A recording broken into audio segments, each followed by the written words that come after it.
பரிசுத்த நாமத்திற்கு ஸ்தோத்திரம் உண்டாவதாக. இருந்தவரும் இருக்கிறவரும் வருகிறவரும் இந்த உலகத்தை நியாயம் விசாரிக்க போகிறமாய் இருக்கிற என் ஆண்டவராகிய இயேசு கிறிஸ்துவின் இடையிணையற்ற நாமத்தை நான் உங்களை வாழ்த்துகிறேன். மாறாத ஆண்டவர் இயேசு கிறிஸ்துவின் மெல்கிசேதேக்கின் தேவன் உங்களை ஆசீர்வதிப்பாராக, உங்களை ஆசீர்வதிப்பாராக, உங்களை ஆசீர்வதிப்பாராக. இந்த பிளெஸிங் ப்ரேயர் டைம், ஆசீர்வாத ஜெப நேரத்திற்கு உங்களை அன்போடு வரவேற்கிறேன். நேரில் வந்திருக்கிற அத்தனை பேர் இயேசு கிறிஸ்து நாமத்தில் வாழ்த்தி வரவேற்கிறேன். கடைசியில் உங்களுக்கு வாழ்த்தல் சொல்லுவேன். கர்த்தர் உங்களை ஆசீர்வதிக்க போகிறார், மகிமையினா நிரப்ப போகிறார். கர்த்தர் நம்முடைய மத்தியில் வந்திருக்கிற தலைவணங்கி பிரார்த்தனை செய்வோம். சரணம் நம்பினேன் இயேசுநாதா, சரணம் நம்பினேன் இயேசுநாதா, இது தருணம் தருணம் உந்தன் கருணை கோர்வேதா, சரணம் நம்பினேன் இயேசுநாதா. சன்னதி முன் தொண்டன் நின்றே என்றும் தாயான கருணை உனக்கு உண்டன்றே, சன்னதி முன் தொண்டன் நின்றேன் என்றும் தாயான கருணை உனக்கு உண்டன்றேன், சென்னி மேல் கரம் தூக்கி நின்றேன், சென்னி மேல் கரம் தூக்கி நின்றேன், உனை சேவிக்கும் எளியோனை கோபிக்காயேன், சரணம் நம்பினேன் இயேசுநாதா, இது தருணம் தருணம் உந்தன் கருணை கோர்வேதா, சரணம் நம்பினேன் இயேசுநாதா. நின்னருளால் இங்கே வந்து என்றும் நின்னடைக்கலமாக என்னையே தந்து, நின்னருளால் இங்கே வந்து என்றும் நின்னடைக்கலமாக என்னையே தந்து, முன்னாள் வினையை துறந்து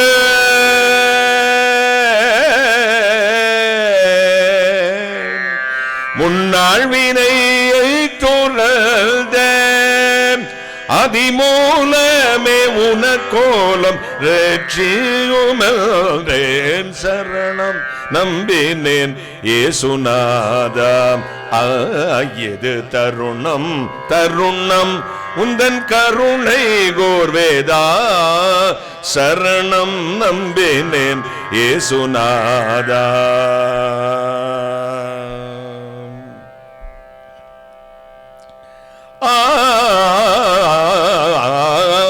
அலைவாய் துரும்பு போலாடி உந்தன் நதி கருணை வர செம்பாதம் தேடி, அலைவாய் துரும்பு போலாடி உந்தன் நதி கருணை வர செம்பாதம் தேடி, தொலையாத வாழ்வை மன்றாடு,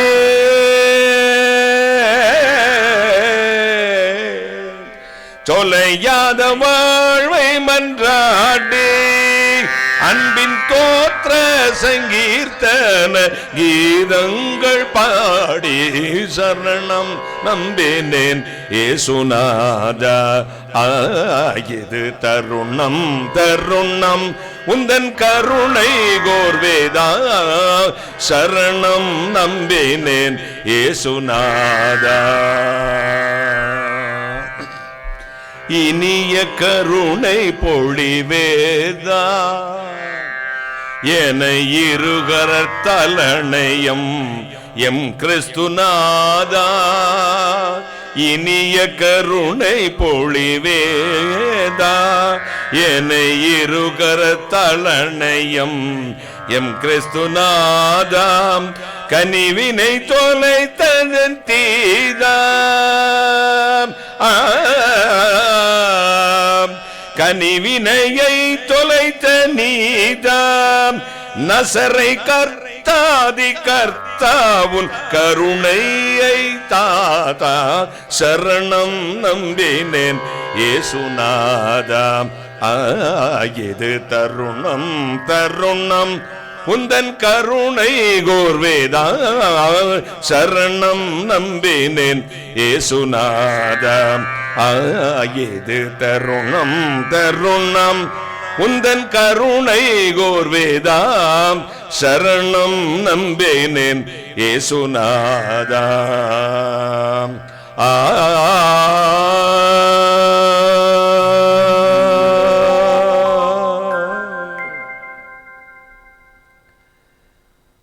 வானாதி வானங்களுக்கு மேலாய் தம்முடைய பரமசிங்காசனத்தில் விற்றிருக்கிற எங்கள் பரிசுத்தராகிய இயேசு அப்பா, கருணை கடலை மகாராஜனே, வெடிவெள்ளி நட்சத்திரமே, உம்மை துதிப்பதுதான் எத்தனை இன்பம். வீணையே, சுரமண்டலமே விழியுங்கள். அதிகாலமே நான் எழுந்து கர்த்தனை கீர்த்தனம் பண்ணுவேன் என்று பக்தன் சொல்லுகிறார். கர்த்தருக்கு நேர்த்தியாய் இசைக்கருவிகளை மீட்டுங்கள். துதித்தலுடனே அவருடைய சன்னதிக்கு முன் வாருங்கள். துதித்தலே இன்பமும் ஏற்றதுமாய் இருக்கிறது. இந்த மனமகிழ்ச்சி நாளின் ஆராதனை வேளை உலகமெங்கும் நடக்கின்ற தருணத்திலும் இந்த ஆசீர்வாத ஜெப நேரத்தில், blessing prayer time, இந்த நேரத்தில் நேரலையில் என்னோடு இணைந்து இறைவனுடைய ஆசீர்வாதம், தேவனுடைய மகா பெரிய கருணை எங்களுக்கும் கிடைக்க வேண்டும். அலைவாய் துரும்பு போல் ஆடி கடலையில் சிக்கிக்கொண்ட துரும்பு எங்கும் அங்கும் எங்கும் எப்படி அலசலடிப்பட்டு ஆடுமோ அப்படியே அலைந்து திரைந்து எங்களுக்கு ஒரு புகலிடம் இருக்குமா?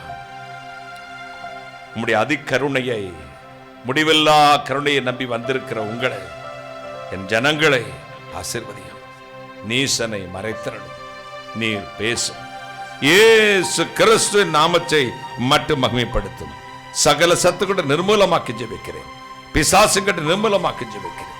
பரிசுத்த ஆவியானவரே, அடியானையும் இந்த நேரடி ஒலிபரப்பில் பங்கேற்கிற அன்பு பிள்ளைகளையும் Facebook, YouTube, Zoom ஆப் மூலமாக பிளஸிங் ஹவுஸ்ல உட்கார்ந்து பணிபுரிகிற அலுவலர்கள், கேட்கிற மக்கள் அத்தனை பேரையும் அடியானையும் பரிசுத்தாவின் ஆளுகை கொடுக்கிறேன். கர்த்தராகிய இயேசு கிறிஸ்து நாமத்தை மட்டும் மகிமைப்படுத்தும். கர்த்தராகிய இயேசு கிறிஸ்து நாமத்தில் ஜெபிக்கிறேன். உம்முடைய ஆசீர்வாதங்களை பெற்றுக்கொள்கிறேன். பரிசுத்த பிதாவே, ஆமென், ஆமென். உட்காரலாம். இயேசு நல்லவர், எனவும் இயேசு உயிரோடு இருக்கிறார். எனவே நாம் உயிரோடு இருக்கிறோம். கைகளை சட்டி கர்த்தரை மகிமைப்படுத்துவோம். இயேசு உயிரோடு இருக்கிறார். எனவே நாமும் உயிரோடு இருக்கிறோம். மாறாத என்னுடைய கிருபையினால் இந்த 7வது மாதத்துக்குள் கர்த்தர் பிரவேசிக்க செய்தார். நேற்று திறவுகோல் வாக்குத்தத்தத்தை கேட்டீர்கள், கலந்து கொண்டீர்கள். ஒவ்வொரு வாரமும் ஞாயிற்றுக்கிழமை 9 மணியிலிருந்து 11:30 வரை இந்த blessing prayer time நடக்கிறது. பரிசுத்தமான தேவன் உங்களை ஆசீர்வதித்து வருகிறார். கடந்த 5-6 வாரங்களாக ராஜரீக குடும்பம் என்ற தலைப்பில் நாம் திருவசனத்தை விளம்பிக் கொண்டு வருகிறேன். அது சற்று கற்கலான வேத வசனம். எனக்கு ஆண்டவர் அளித்த கிருபையின்படியும் கர்த்தருடைய ஆவியார் எனக்கு கொடுத்த வெளிப்பாடு தரிசனத்தின்படியும் இந்த வார்த்தைகளுக்கு வியாக்கியானம் செய்ய அவர் கிருபை அளித்தார். லட்சங்களுக்கு அது பிரயோஜனமாக இருப்பதை கண்டு கர்த்தரை நான் துதிக்கிறேன். இயேசு மரப ஜெப பங்காளர்கள், உடன் ஊழியர்கள், உலகமெங்கும் இருந்து என்னை கவனித்து இந்த வார்த்தையை கேட்டு ஆசீர்வதிக்கப்பட்ட மக்கள் ஏராளம். அந்த மக்களுக்கு இன்றைக்கும் ஆசீர்வாதமாக இருக்கும் என்ற நம்பிக்கையோடு கர்த்தருடைய கிருபையினால் இந்த பலிபீடத்தில் நிற்கிறேன். கர்த்தருடைய பரிசுத்த நாமத்துக்கு ஸ்தோத்திரம் உண்டாவதாக. இந்த 6 வாரங்களாக நாம் தியானத்திற்கு எடுத்துக்கொண்ட தலைப்பு ராஜரீக குடும்பம், ராயல் ஃபேமிலி அல்லது ராயல் சொசைட்டி, ராஜரீக சமூகம் அல்லது ராஜரீக குடும்பம். அதற்கு தாய் வசனமாக நாம் எடுத்துக்கொண்ட வசனம் அன்பு மகள் வாசிப்பாள். 1 பேதுரு 2ஆம் அதிகாரம் 9ஆம் வசனம் வாசிக்கலாம். நீங்களோ உங்களை அந்தகாரத்தினின்று தம்முடைய ஆச்சரியமான ஒளியினிடத்திற்கும் வரவழைத்தருடைய புண்ணியங்களை அறிவிக்கும்படிக்கு தெரிந்து கொள்ளப்பட்ட சந்ததியாயும் ராஜரீகமான ஆசாரிய கூட்டமாயும் பரிசுத்த ஜாதியாயும் அவருக்கு சொந்த ஜனமாயும் இருக்கிறீர்கள். நீங்களோ உங்களை அந்தகாரத்தின் தம்முடைய ஆச்சரியமான ஒளியிடத்துக்கு வரவழைத்தருடைய புண்ணியங்களை அறிவிக்கும்படிக்கு தெரிந்து கொள்ளப்பட்ட சந்ததியும் ராஜரீக ஆசாரிய கூட்டமும் பரிசுத்த ஜாதியும் அவருக்கு சொந்தமான ஜனமாய் இருக்கிறீர்கள். Royal society in the world, Royal family in the world என்று நான் பிரசங்கத்தில் தொடங்கி இப்பொழுது தொடர்ந்து நடந்து கொள்வது எத்தனை வாரம் போகுமோ தெரியாது. இந்த ராஜரீக குடும்பம் என்றால் யார்?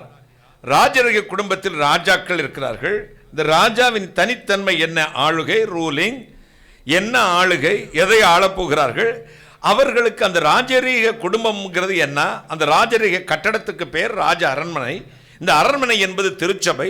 இந்த அரண்மனையிலே ராஜபோஜனம், ருசிவர்க்கம், பலமான ஆகாரம், அடுத்து ராயல் கிஃப்ட்ஸ், ராஜரீக வெகுமதி, அதாவது வரங்கள், பரிசுத்தாவின் 9 வரங்கள், கனிகள் கொடுக்கப்படுகிறது என்று சாராம்சத்திலே பேசிக்கொண்டு வருகிறேன்.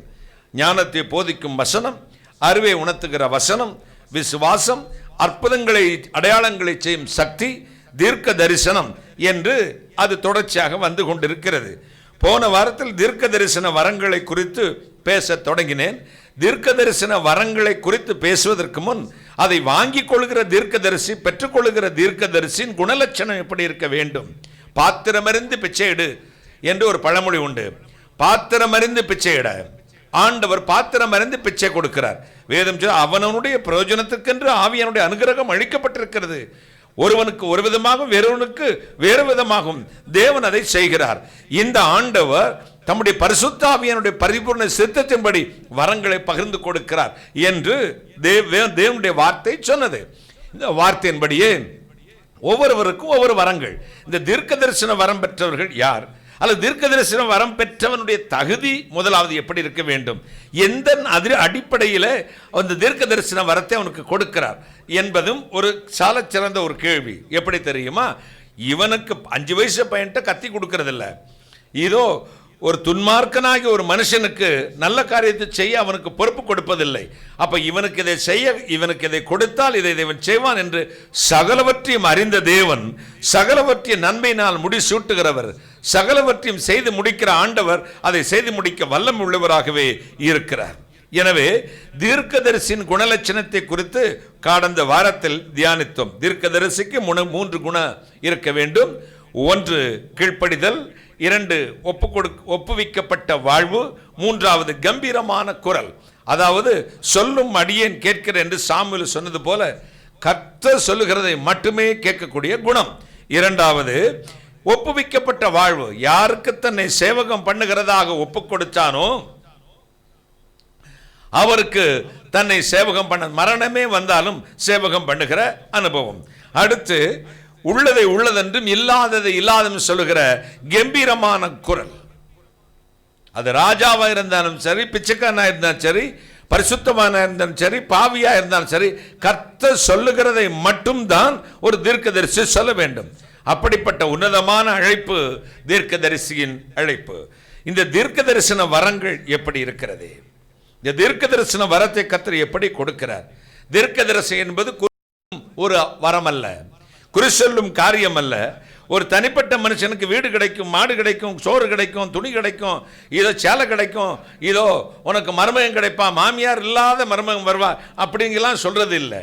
தீர்க்க தரிசனம் என்பது தேவனிடத்திலிருந்து தீர்க்கமாக பெற்று வருங்காரியங்களை குறித்து, ராஜ்யங்களை குறித்து, ராஜாக்களை குறித்து, ஆவிக்குரிய திருச்சபைகளை குறித்து, ஆவிக்குரிய மனிதனோடு அவனுடைய அந்தரங்க காரியங்களை குறித்து வெளிப்படுத்தி ஆவிக்குரிய காரியத்தை, ஆவிக்குரிய டிசீஸை, the spiritual disease, the spiritual disease diagnose பண்ணி அந்த ஆவிக்குரிய வியாதிக்கு மருந்து கொடுப்பதுதான் ஒரு தீர்க்கதரிசியின் வேலை. கைகளை தட்டி நான் சொன்ன நேற்று பிரசங்கத்தில் ஒரு பிரசங்கியார், ஒரு தீர்க்கதரிசி, ஒரு தேவனுடைய மனிதன் ஜட்ஜா இருக்கிறத காட்டிலும் டாக்டரா இருக்கிறதா நல்லது. ஜட்ஜினா தீர்ப்பு சொல்லிட்டு பணி முடிந்தது என்று ஃபினிஷ், இது கோர்ட் இஸ் ஓவர் அப்படின்ட்டு போயிடுவார். ஆனால் டாக்டர் அப்படி இல்லை. அவருடைய ஹிஸ்டரியை கேட்டு டயக்னோஸ் பண்ணி இன்னென்ன பலகீனம், இன்னென்ன வியாதி, இன்னென்ன இதோ காரியம் இருக்கிறது என்று அறிந்து அதற்கேற்ற மருந்து கொடுப்பது ஒரு வைத்தியனுடைய வேலை. பிணியாளிக்கு வைத்தியன் தேவை என்றார். பிணியாளிக்கு வைத்தியன் தேவை. சில வைத்தியன் இருக்கா, அவனே குணமாக்கி கொள்ளணும். ஆண்டவர் சொன்னார், வைத்தியனே உன்னையே நீ முதல் குணமாக்கிக் கொள். இஸ்ரவேலில் போதகனாயிருந்தும் இதை பற்றி உனக்கு தெரியவில்லையே. சிலருடைய பிரசங்கங்கள் படித்தறிவிலே வருகிறதா இருக்கிறது, ஞானத்திலே வருகிறதா இருக்கிறது. டேலண்ட் வேறு, வரங்கள் வேறு. கைகளை தட்டி திறமை வேறு. ஏஆர் ரஹ்மானுக்கு ஒரு திறமை, இளையராஜாவுக்கு ஒரு திறமை, அபிஷேக் ஒரு திறமை, அதே போல நம்முடைய இறையன்பு சாருக்கு ஒரு திறமை, உலக நம்முடைய நாட்டில் இருக்கிற பெரிய பெரியவங்களுக்கு அப்துல் கலாம் சாருக்கு ஒரு திறமை, நடிகர்களுக்கு ஒரு திறமை, அதே போல பிரசங்கியார்களுக்கு திறமை இல்லைங்க. திறமையை வச்சு யாரையும் ஊழியத்துக்கு அழைக்கிறதில்ல. ஒரு சின்ன எக்ஸாம்பிள் சொல்றேன் பாருங்க. 2 பேரை கர்த்தர் தம்முடைய ஊழியர்களாக மாற்றுகிறார், அப்போஸ்தலராகவும் மாற்றுகிறார். ஒருத்தர் பேரு பேதுரு, இன்னொருத்தர் பேரு பவுல். சவுலை பவுலாக மாற்றுகிறார். 2 பேர் தேவனுடைய ஊழியர்களாக அழைக்கப்பட்டவர்கள். இதிலே பவுலுங்கிறது கமாலியேலின் பைபிள் காலேஜில் அவனுடைய பாதத்தில் உட்கார்ந்து தெளிவுற கற்றுக்கொண்ட ஒரு வேத ஞானி, நியாயப்பிரமாணத்தை அறிந்தவன், ஹை ஸ்டாண்டர்ட் ஹை ஃபைவ் ஃபேமிலியை சேர்ந்தவன். ஆனால் பேதுரு எப்படி மீன் பிடிக்கிறவன், நாற்றம் பிடித்த சரீரத்தை உடையவன், சரியா உடைத்த தெரியாதவன். இன்றும் மீனவ சகோதர மீனவ கிராமங்களுக்கு போனால் எப்படி வாழ்கிறார்கள் இந்த விஞ்ஞான காலத்திலும் என்று நீங்கள் அறிந்து கொள்ளலாம். அங்கே நல்ல படித்து உயர்ந்தவர்கள் இருக்கிறார்கள், நல்ல மனிதர்கள் இருக்கிறார்கள், எல்லாம் இருக்கா. ஆனால் 2000 வருஷங்களுக்கு முன்பு அந்த கிராமங்கள், அந்த அவருடைய வாழ்வு தராதரம் எப்படி இருந்திருக்கும் என்பதை கற்பனை செய்து கொள்ளுங்கள். படிக்காதவன், சரியாக டீசெண்டாக உடை உடுத்த தெரியாதவன், கடலுக்கு போய் மீனை பிடித்து அதை விற்று கஞ்சி குடிக்கிறவன், அன்றாடங்காட்சி. இந்த 2 பேரும் அழைக்கப்படுகிறார்கள். ஒருத்தனுக்கு வேதம் தெரியும், நியாயப்பிரமாணம் தெரியும், யூதருடைய கலாச்சாரம் தெரியும், அவர்களிடத்தில் எப்படி ஹை ஃபைவா ஹை ஸ்டாண்டர்டா பேசணும் தெரியும். ஒருத்தனுக்கு எதுவுமே தெரியாது, எதுவுமே தெரியாது. லூசு மாதிரி எதுக்கு எடுத்தாலும். பேதுருவுக்கு பைபிளில் பார்த்தீங்கன்னா, நான் ஒரு பெயர் வச்சிருக்கேன், முந்திரி கோட்டை. எல்லா பழத்துக்கும் உள்ளதான் விதை இருக்கும், ஆனால் முந்திரிக்கு மட்டும் அந்த கேசி நட்ஸ் இருக்குல்ல, அதுக்கு என்னது சொல்லுவாங்க, அது தமிழில் என்ன சொல்லுவாங்க, முந்திரி பருப்பா, அதுக்கு மட்டும் பழத்துக்கு வெளியே கொட்டை இருக்கும், சீடு வெளியே வந்துடும். இந்த பேதுரு எதுக்கு எடுத்தாலும் முந்திரி கொட்டை. காலை கழுவ போது, ஐயோ நீரில் கழுவக்கூடாது பாரு, எருசலேமுக்கு போகக்கூடாது அப்படிம்பாரு. போ சாத்தானேனாரு கர்த்தர். எதுக்கு எடுத்தாலும் நான் உன்னை காட்டி கொடு, நான் உன்னை மறுதளிக்க மாட்டேன் பாரு. எல்லாத்துக்கும் முந்திரி கொட்டை அவர் தான். நல்லது சொல்வதிலும் முந்திரி கொட்டை, நெகட்டிவா பேசுறதுலையும் முந்திரி கொட்டை. இது பேச தெரியாது, ஐக்கிய கொஞ்சம் குறைவு, அறிவில்லை, யார்கிட்ட என்ன பேசணும் தெரியாது அப்படின்னு சொல்லுவாங்க.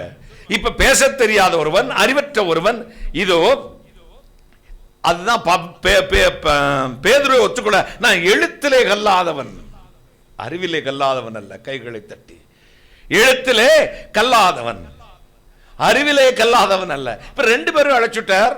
அழைச்சுட்டு போஸ்டிங் போடுறார்.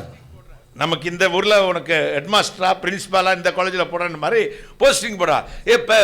பேதுரு நீ வாயா, என்ன படிச்சிருக்க? படிப்பு என்ன வாசனையே, பள்ளிக்கூடத்து பக்கம் ஒதுங்கினது கூட இல்லை சார். அப்படியா?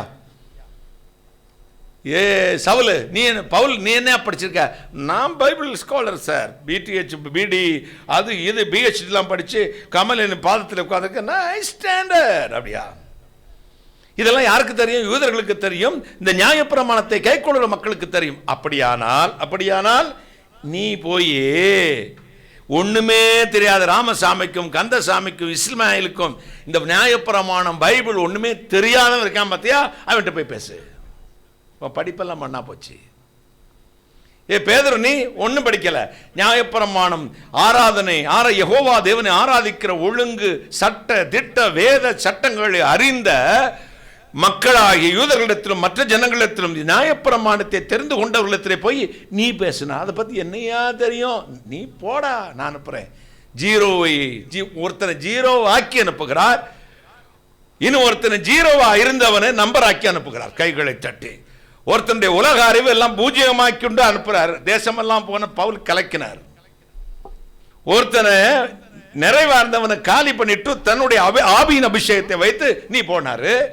ஒருத்தன் பூஜ்ஜியமா இருந்தவனை நிரப்பி அனுப்புனாரு. அவன் தான் சொன்ன, அந்த ஹாரத்தின் தம்முடைய ஆச்சரியமான ஒரு இடத்துக்கு வரவழைத்தவருடைய புண்ணியங்களை அறிவிக்கும்படிக்கு தெரிந்து கொள்ளப்பட்ட சந்ததியும் ராஜரீக ஆசாரிய கூட்டமும் பரிசுத்த ஜாதியும் அவருக்கு சொந்தமான ஜனங்கமாக இருக்கிறீர்கள். நீங்கள் வெள்ளியினாலும் பொன்னினாலும் மீட்கப்படாமல் ஏறப்பட்ட ஆட்டுக்குட்டி ரத்தத்தினாலே மீட்கப்பட்டிருக்கிறீர்களே என்று யார் எழுதுகிறது? மீன் பிடிக்கிறவன், செம்படவன், முக்குவன், படிக்காதவன், கல்வியற்றவன், டிரெஸ் இல்லாம கடலிலே குதித்தவன், ஆண்டவரை மறுதலித்தவன் சொல்லுகிறான், நீங்கள் இயேசு கிறிஸ்துவின் ரத்தத்தினால் மீட்கப்பட்டீர்கள். கைகளை தட்டி. அதான் சொல்றேன், ஏட்டு சுரக்காய் கறிக்கு உதவாது. சுரக்கான்னு பேப்பரை எழுதி வச்சுன்னா சாம்பார் வைக்க முடியுமாடா? போய் சொல்லு, எழுதி சாம்பார் வைக்க முடியுமா? முடியாது. அப்போ கல்வி என்ன, மெஞ்ஞானம், கல்வி, செல்வங்கள் எல்லாம் ஒன்றுமில்லை குப்பை என்று எண்ணுகிறேன். கைகளை தட்டி. என்னால் ஏதும் கூடாதையா, உம்மால் எல்லாம் கூடும். கையை தட்டுங்களே. என்னால் ஒன்றும் கூடாதையா, எல்லாமாலே கூடும். பல பரிசுத்தவான்களுடைய வாழ்க்கை சரித்திரத்தை வாசித்தேன். கோயம்புத்தூர்ல பாஸ்டர் யோபு ஞானப்பிரகாசம் ஐயா என்று ஒரு பரிசுத்தவான். அவர் சாட்சியை கேட்டேன். கட்டட வேலைக்கு போன ஒரு சித்தாள் வேலை செஞ்சவர், 8ஆம் கிளாஸ் படித்தவர். அவர் ஸ்தாபித்ததான் ஐபிஏ திருச்சபை, இந்தியன் பெண்டிகாஸ்டல் அசம்பிளி. அருமநாயகம் ஒரு பாஸ்டர், எஸ்பி டானியல் ஒரு பாஸ்டர். இவர்களெல்லாம் படித்து ஞானிகளாக வந்தார்கள். அவர்கள் பிரசங்கத்தை கேட்கணும், இன்பம் இன்பம் இன்பம், தேனிட்ட பணியாரம் சாப்பிடுவது போல இருக்கும், ஆத்மாவை உயிர்ப்பிக்கும். இன்னைக்கு படபடன்னு இங்கிலீஷில் பேசிட்டு அங்கே இங்கே அலைஞ்சிட்டு இவ்வளோ படிப்பும் படித்து டாக்டரேட் அது இதுன்னு வாங்கிட்டு வந்து பேசுகிறான். ஒரு ஆத்மா உயிர்ப்பிக்க மாட்டேன். உள்ளதும் போயிடுச்சுன்னா உள்ளக்க நான் போடுது. எழுத்து கொள்கிறது, ஆவியோ உயிர்ப்பிக்கிறது. கைகளை தட்டி கர்த்தரை மகிமைப்படுத்தும். காட்டாத்துறை Thomas, pastor A J Benjamin, pastor Sundaram, இவர்களெல்லாம் என்ன பிஹெச்டி படிச்சவங்களா? கர்த்தருடைய தரிசனத்தை பெற்றுக் கொண்டவர்கள், தேவனிடத்திலிருந்து பெற்று வாங்கி திட்டமா அறிந்து கர்த்தருடைய வெளிப்பாட்டை மக்களுக்கு சொன்னார்கள்.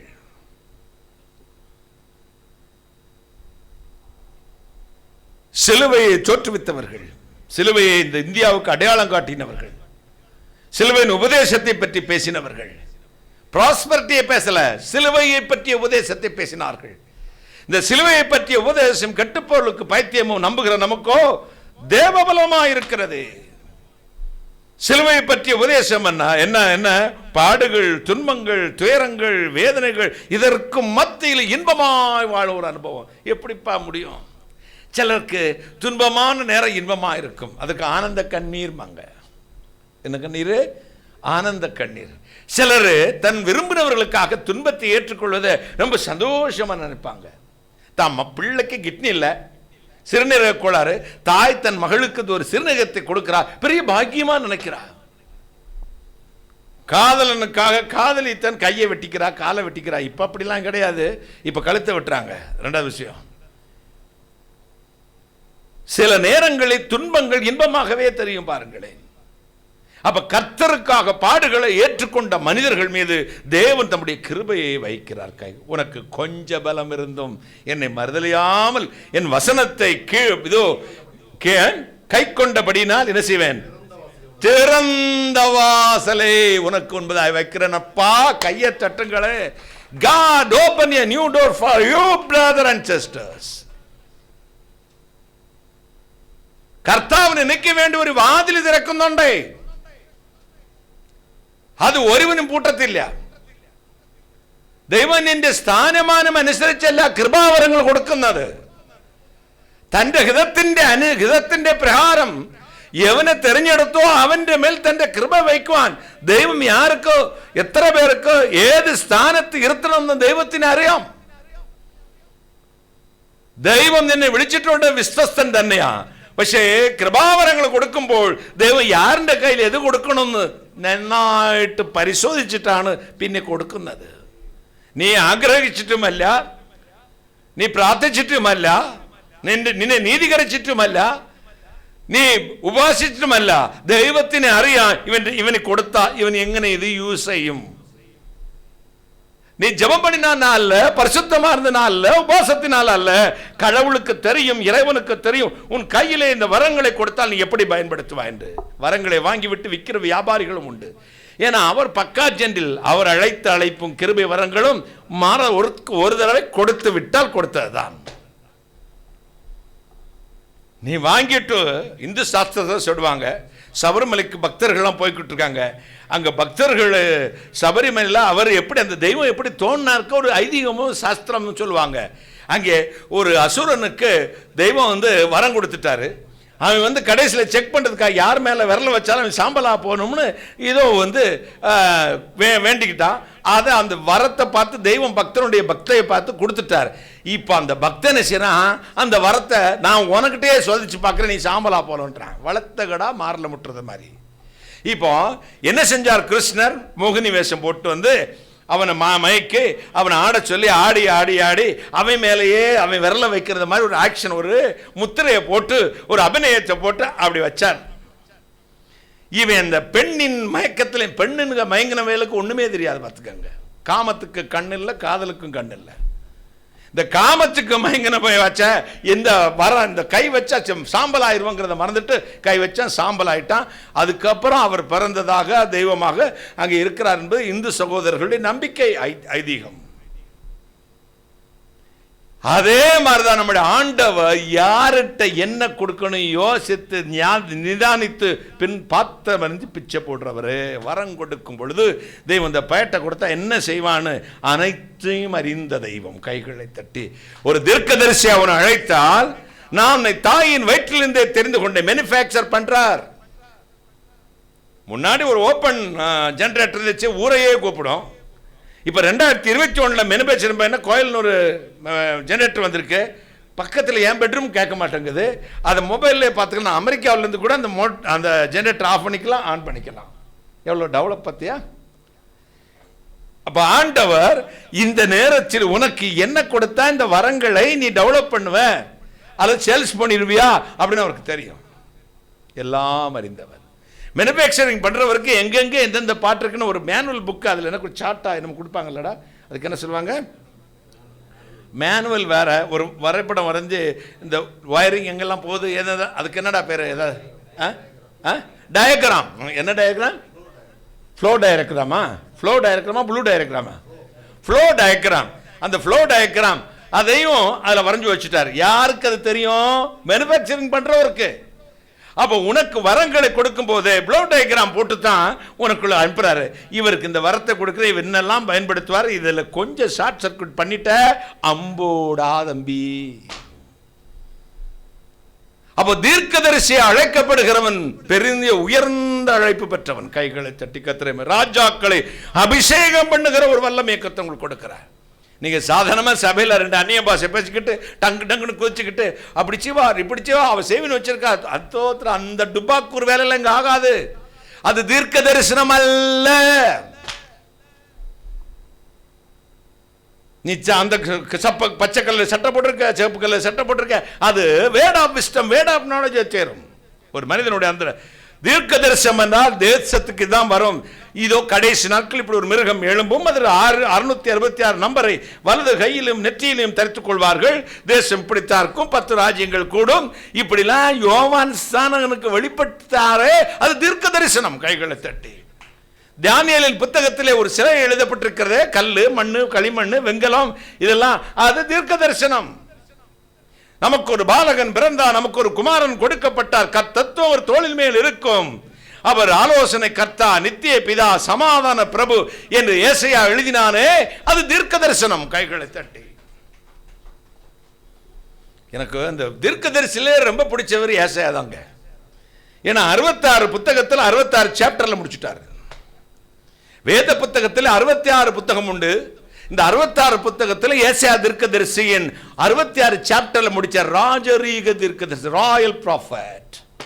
நீ குறி சொல்றதுக்கு அழைக்கப்படுறியா, ராஜரீக தீர்க்கதரிசி அழைக்கப்பட்டிருக்கியான்னு தான் கேள்வி. நீ அவன் ஜெயவன் வச்சிருக்கான், இவன் ஜெயவன் வச்சிருக்கான், அது வச்சிருக்கு, இது வச்சிருக்குது, இதே தொழில அலைகிற சிலர் உண்டு. சதுரம் சதுரம் சதுரம் சதுரம் சதுரம் சதுரம். என்னது இது? இந்த ஆக்ஷன்லாம் வேண்டாம். பலாப்பழத்துக்கு விளம்பரம் வேண்டாம். ஜார் அடிக்குது, தவளை கத்துறது மாதிரி கத்துறதா? அவர் பக்கா ஹைங்க. ஹைனா high high high high five royal. நம்ம ராயல் ஃபேமிலியோட பேச்சு, நடை, உடை, பாவனை, கர்த்தருடைய வார்த்தை எல்லாம் ராஜரீகமாக இருக்க வேண்டும். டப்பாங்குத்துக்கார மாதிரி, தெருவில் ஆடுற மாதிரி இருக்கக்கூடாது, கிறுக்க உளறது மாதிரி இருக்கக்கூடாது. ஒரு தீர்க்கதரிசியானவன், தீர்க்கதரிசி நாவி தீர்க்கதரிசிக்குள் அடங்கி இருக்கிறது. கைகளை தட்டி. பென்னியோட பையன் காட்சன்,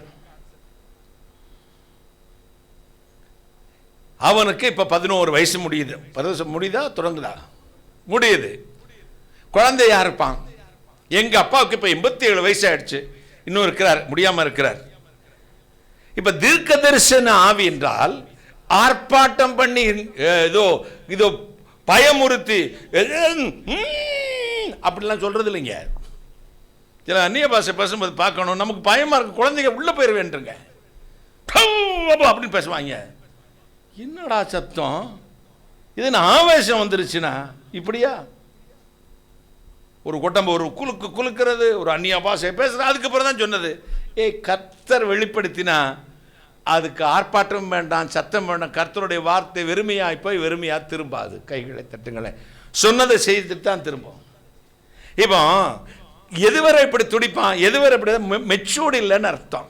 குழந்தைத்தனமா ஏதோ தனக்குள்ள ஏதோ ஒரு வல்லமை, உன்னை விட என்கிட்ட பெரிய ஆள் இருக்கு, பெரிய சங்கதி இருக்குதுன்னு காண்பிப்பதற்காக போடுகிற வேஷம், அல்லது முதிர்ச்சியின்மை, அல்லது குழந்தைத்தன்மை. இப்போ நான் பாரு, ஆஸ்திரேலியா போயிட்டு வரேன். கார் உள்ள வந்ததும் கார் தாத்தா வந்துட்டார், தாத்தா வந்துட்டார், தாத்தா வந்து குதிச்சான். எதுக்கு குதிக்கிறான் சொல்லுங்க? சந்தோஷத்தை, நான் வந்த சந்தோஷத்தை காட்டிலும் அவனுக்குரிய காரியங்கள்லாம் வந்திருக்கும். டாய்ஸ் வந்திருக்கும், ஹெலிகாப்டர் வந்துச்சா ஹெலிகாப்டர் வந்துச்சா, ஹெலிகாப்டரில் சின்ன ஹெலிகாப்டர் பறக்கிறது. இப்போ தானே அதுக்கு என்ன த்ரோனா சொல்கிறீங்க? என்னது ட்ரோனா? ட்ரோன் இப்போ வந்து அப்பமே நான் வாங்கிட்டு வந்தேன். ஆஸ்திரேலியாவில் போய்ட்டு வரும்போது அவனுக்கு வாங்கிட்டு வந்தேன். அவன் விட்டுக்கிட்டு இருந்தா 2 நாளில் உடச்சு விட்டாங்க அவங்க அப்பஞ்சேர்ந்து.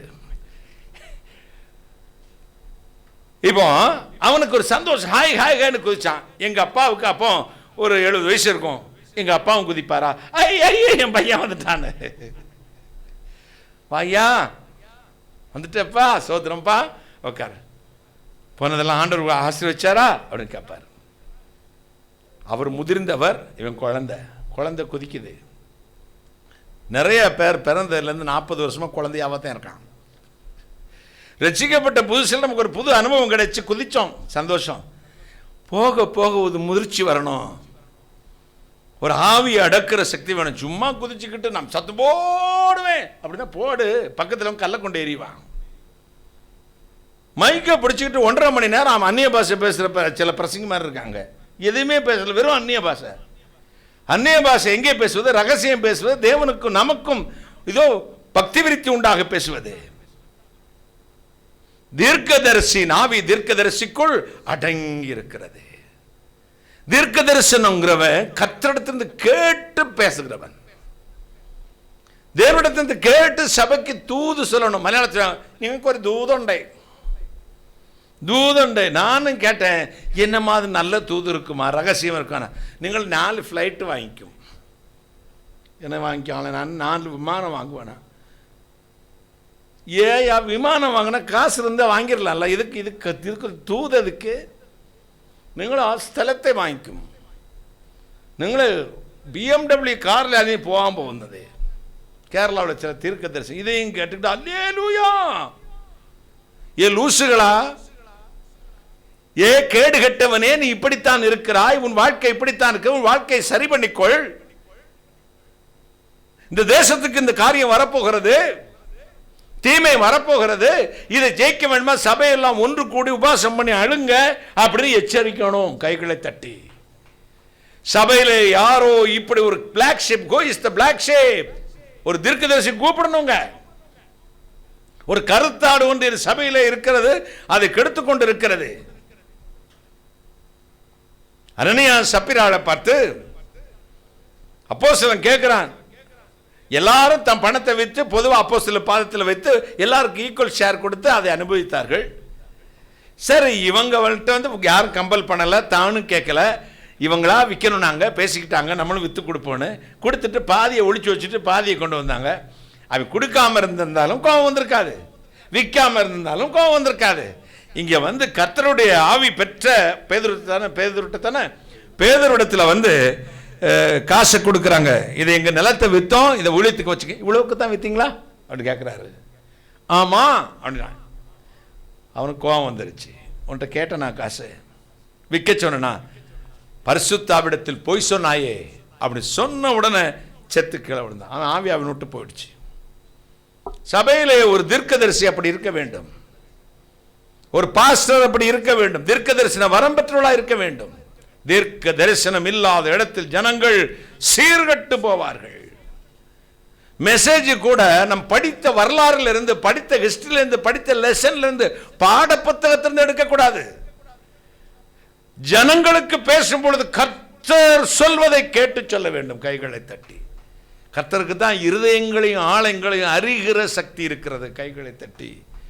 நம்முடைய கல்விக்கு அது கிடையாது. கல்விக்கு தெரியும் இத்தனாவது ஆண்டில் இது கிமுல இந்த புத்தகம் எழுதப்பட்டது, ஏசாயா இந்த வருஷம் வாழ்ந்தாரு, இது எரேமியா இந்த வருஷம் வாழ்ந்தாரு, பைபிள் இத்தனை சாப்டர் எழுதிச்சு, இந்த பாசையில் எழுதப்பட்டது, இந்த பாசையில் மொழிபெயர்க்கப்பட்டது, இதை செய்தது, சபைகள் இப்படி இருக்க வேண்டும், அது காலகட்டம் அப்படி, இது வேணா தெரியும். ஆனா இங்க இருக்கிற சின்னம்மாள், முனியம்மா, ராஜம்மா, எஸ்தர், ஸ்டாலின், இவங்களுடைய இருதயம், இந்த ஃபாசில், இதோ தனசேகர், இந்த சதீஷ்குமாருடைய இருதயத்தில் இருக்கிற காரியம் என்ன என்பது படிப்புக்கு தெரியாது. யாருக்கு தெரியும்? கர்த்தருடைய ஆவியான எல்லாவற்றையும் ஆராய்ந்து அறிகிறார். கைகளை தட்டி கர்த்தருடைய யெகோவா என்னே நீ அறிந்திருക്കുന്നു, போக்கையும் வரத்தையும் அறிகிறேன், உள்ளந்தரங்களை அறிகிறேன். இந்த உள்ளந்தரங்களை அறியக்கூடிய ஒரே ஒரு ஆற்றல் தீர்க்கதரிசிக்கு இருக்கிறது. படுக்கறையில பேசுவதையும் சொன்னான் பாருங்க. படுக்கறையில பேச, யுத்தத்துக்கு போகலாமா போக வேண்டாமா யாரத்துல போய் விசாரிப்பாங்க அந்த காலத்துல? தீர்க்கதரிசிடத்தில். நான் போனால் காரியம் வாய்க்குமா வாய்க்காத இடத்தில் தீர்க்கதரிசிடத்தில். ஆண்டவர் என்ன சொல்லுகிறார் என்பதை தீர்க்கதரிசிடத்தில். எந்த ராஜாவை ஏற்படுத்தலாம் என்பதை யார் வெளிப்படுத்த வேண்டும்? தீர்க்கதரிசி. யார் அடுத்த பிரதம மந்திரி, யார் அடுத்த முதல் மந்திரி, யார் எந்த அரசு வரும் என்பதை யார் சொல்ல வேண்டும்? ஒரு தீர்க்கதரிசி. குத்து மதிப்பா 5 கல்ல எடுத்து மாங்காவை எறியும், ஏதாவது ஒரு கல்லு பட்டு விழுந்துடாதா அப்படின்னு எறியக்கூடாது. சில அப்படித்தான் கல்ல எடுத்து எறியான், குறிபாத்து எரிய தெரியாதவன் அல்லது எரியவே தெரியாதவன். எல்லா கல்ல எடுத்து எடுத்த ஏதாவது ஒரு கல்லு போடும் இல்ல, வந்தா வருது, அசிங்கமா இருக்கும், மன்னிச்சுக்கங்க. இதை கட்டி மலையிலுக்கும் வந்தாமல அந்தா டேஷ், வந்தாமல அந்தா டேஷ் இல்லைப்பா. 6000 வருஷங்களுக்கும் எழுதப்பட்ட வேத புத்தகங்கள் எல்லாம் பரிசுத்த மனிதர்கள் பரிசுத்த ஆவியினால் ஏவப்பட்டு எழுதினார்கள். கைகளை தட்டி. இது தீர்க்க தரிசன புத்தகங்கள், தீர்க்க தரிசிகள் எழுதியது. இந்த காலத்தில் தீர்க்க தரிசனம் இல்லையா? அந்த காலத்தில் எழுதி முடிச்சாச்சு. பைபிளோட கூட்டக்கூடிய ஒரு தீர்க்க தரிசனம் நமக்கு இனிமே இல்லை. ஆனால் பைபிளுடைய வார்த்தையின் அடிஸ்தானத்திலே, அஸ்திபாரத்திலே அதை தொடர்ந்தையாக அதை வியாக்கியானம் பண்ணக்கூடிய வல்லமையை இப்பொழுது உள்ள தீர்க்கதரிசிகளுக்கு கர்த்தர் கொடுத்திருக்கிறார். கைகளை தட்டி. எல்லாம் பேசிக், the raw material in the word of God. தீர்க்க தரிசனங்களை விளக்கக்கூடிய சக்தி ஒரு தீர்க்க தரிசன வரம் பெற்ற ஒருவனுக்கு தான் உண்டு. கைகளை தட்டி. தீர்க்க தரிசனங்கள் எல்லாம் தேவனுடைய ஆவியினாலே கொடுக்கப்பட்டிருக்கிறது. சுய தோற்றமுடைய பொருளாயிராமல். என்னதான் சுய தோற்றம்? சொந்த அறிவில், சொந்த ஞானத்தில், சொந்த வியாக்கியானத்தில் எக்ஸ்பிளைன் பண்ண முடியாது. ராம்பி அபிஷேக் சுய தோற்றமுடையதாயிராமல். அது எந்த வசனம் வருது? வேதத்தில் உள்ள எந்த தீர்க்க தரிசனமும், பைபிளில் இருக்கிற எந்த தீர்க்க தரிசனமும் சுய தோற்றமான பொருளை உடையதா இராது. சுய தோற்றமான பொருளை உடையதா. நீ வியாக்கியானம் பண்ற வியாக்கியானத்துக்குள் நிக்கிறது இல்ல. அது நீங்கள் முந்தி அறிய வேண்டியது. முதல்ல அதை தெரிஞ்சுக்க. அடுத்து தீர்க்க தரிசனமானது ஒரு காலத்திலும் மனுஷருடைய சித்தத்தினாலே உண்டாகவில்லை. தேவனுடைய பரிசுத்த மனுஷர்கள், தேவனுடைய பரிசுத்த மனிதர்கள், பரிசுத்த ஆவியினாலே ஏவப்பட்டு பேசினார்கள். பரிசுத்த ஆவியினால் ஏவப்பட்டு பேசினார்கள். கையை தட்டுங்களேன், கையை தட்டுங்கள். தேவனுடைய பரிசுத்த மனிதர்கள் பரிசுத்த ஆவியினாலே ஏவப்பட்டு பேசினார்கள். ஒன்றாகலும் சுய தோற்றம் இல்லை. தன் சொந்த அறிவிலிருந்து வரக்கூடாது, சொந்த படிப்பிலிருந்து வரக்கூடாது. ஒருத்தர் மேல காய்கமா இருந்தா அதுக்காக ஒரு தீர்க்க தரிசனம் சொல்லக்கூடாது. ஒருத்தர் மேல் பிரியமா இருந்தா அதுக்கு ஒரு தீர்க்க தரிசன சபைகள்ல அந்த பொண்ணை காண்பித்தார் கர்த்தர். தீர்க்க தரிசனம் பேசினா ரூசு இதெல்லாம் தீர்க்க தரிசனம் பேச மாட்டாரு. அது உனக்கு வந்து இச்சை விருப்பம். ஆண்டவரிடத்தில் பெர்மிஷன் கேட்கலாம், அனுமதி பெற்றுக் கொள்ளலாம். ஆண்டவரே நான் செய்யற காரியம் வாய்க்குமா, இதை நீங்க தருவீங்களா தர மாட்டீங்களா அப்படின்னு ஜெபிக்கலாம். இந்த தீர்க்க தரிசனம் சொல்றேன், தீர்க்க தரிசனம் சொல்றேன்னு கண்டதையும் உளறி கொட்டி ஆண்டவர் நாம தூஷிக்கப்படுது. தீர்க்க தரிசன வரங்களை குறித்து நான் உங்களோடு பேசிக் கொண்டிருக்கிறேன். போன வாரத்தில் தீர்க்க தரிசனத்தை வரத்தை பெற்றுக்கொள்ளுகிற பாத்திரம், அதாவது தீர்க்க தரிசியுடைய குணலட்சணம் எப்படி இருக்க வேண்டும். அவனுக்கு விரும்புனதுனாலும் சரி விரும்பாட்டும் சரி கர்த்தர் சொல்றதை மட்டும்தான் சொல்லணும், செய்யணும். பிடிக்கல, எனக்கு பிடிக்காது, அவன்கிட்ட போய் பேசுனா நான் அடிச்சிருவான, அடி வாங்கு. எஸ்தர் சொல்றா, ஐயோ இப்பதான் எனக்கு கல்யாணம் ஆகி நான் வேலைக்காரியா கிடந்தேன், இப்பதான் ராசா பொண்டாட்டி ஆயிட்டேன், ஏன்பா இப்ப போய் என்னைய போய் இந்த உங்க நம்முடைய யூத குலத்துக்காக போராட சொல்றீங்க. நீ மௌனமா இருந்தால் இஸ்ரவேலுக்கு வேறெடுத்து வெளிச்சம் வரும், சமாதானம் வரும் சொன்னான். இப்போ இதை வண்ண உடனே என்னாச்சு பார்த்துக்கங்க. கடைசியில் அவர் தீர்மானம் மட்டும் சொல்ல, நான் செத்தாலும் சாகுறேன். என்னது செத்தாலும் சாகுறேன், ராஜாவிடத்தில் போகிறேன். சிலருக்கு ஊழியம் செய்ய மனது இருந்தா கூட அறகுற மனசு, செத்தாலும் சாகுறேன் அப்படி இருக்க கூட, சாகுறேன் போறேன் கைகளை சட்டி. செத்தாலும் சாகுறேன் இல்ல, சாகுறேன், சாகிறதுக்காகவே போகிறேன். எஸ்தர் செத்தாலும் சாகிறேன் என்றால் இயேசு கிறிஸ்து சாவதற்காகவே தன்னை அர்ப்பணித்து வந்தார். கைகளை தட்டி. உலக தோற்றத்திற்கு முன்னே அடிக்கப்படும்படி குறிக்கப்பட்ட தேவ ஆட்டுக்குட்டி. உலகம் தோன்றதுக்கு முன்னே ரிசர்வேஷன்ல வச்சாராங்க. எதுக்கு? இது நேர்த்திக்கிழமை ஒரு நாள் அந்த கடாவை வெட்டணும் அப்படின்னு. அதான் எருசலேமுக்கு போகும்போது அந்த பயத்தில் தான் பேதர் சொல்லார், போக வேண்டான்ட்டாரு. போ சாத்தானே, தேவனுக்குரியவர்களை பேசாமல் மனுஷனுக்குரியவர்களை, அதான் சுய தோற்றமுடைய பொருளாயிராமல் தேவ சித்தம் செய்கிறவன் தான் தீர்க்கதரிசி. தீர்க்கதரிசியை காட்டிலும் உயர்ந்தவர் அவர்.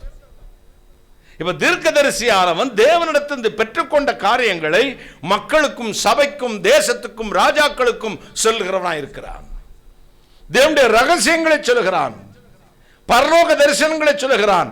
அங்கே ஆராதனை முறை எப்படி இருக்கிறது சொல்லுகிறான். இதோ அங்கே சேருப் கீருப் இருக்கிறாங்க, சேருப் கேருப் இருக்கிறாங்க, எப்படி ஆராதிப்பார்கள் சொல்லுகிறான். சிலர் சொல்றாரு, நான் பரலோகத்துக்கு போனேன் ரெக்கையை ஆளிட்டு வந்தேன் என்றார் ஒருத்தர். சில சொன்னாங்க பரலோகத்தில் வந்து சீடியை போட்டு விளையாண்டேன்னு. சில தண்ணியை தெளிச்சு விளையாடு. என்ன, எனக்கு உண்மையோ பொய்யோ அவங்க அனுபவம் எப்படி எனக்கு தெரியாது. ஆனால் என்னுடைய பைபிள் இதெல்லாம் அனுமதிக்கிறது இல்லை. என்னுடைய பைபிள் அல்ல, நீங்க வாசிக்கிற பைபிள்லையும் அப்படி இல்லை காரியம்.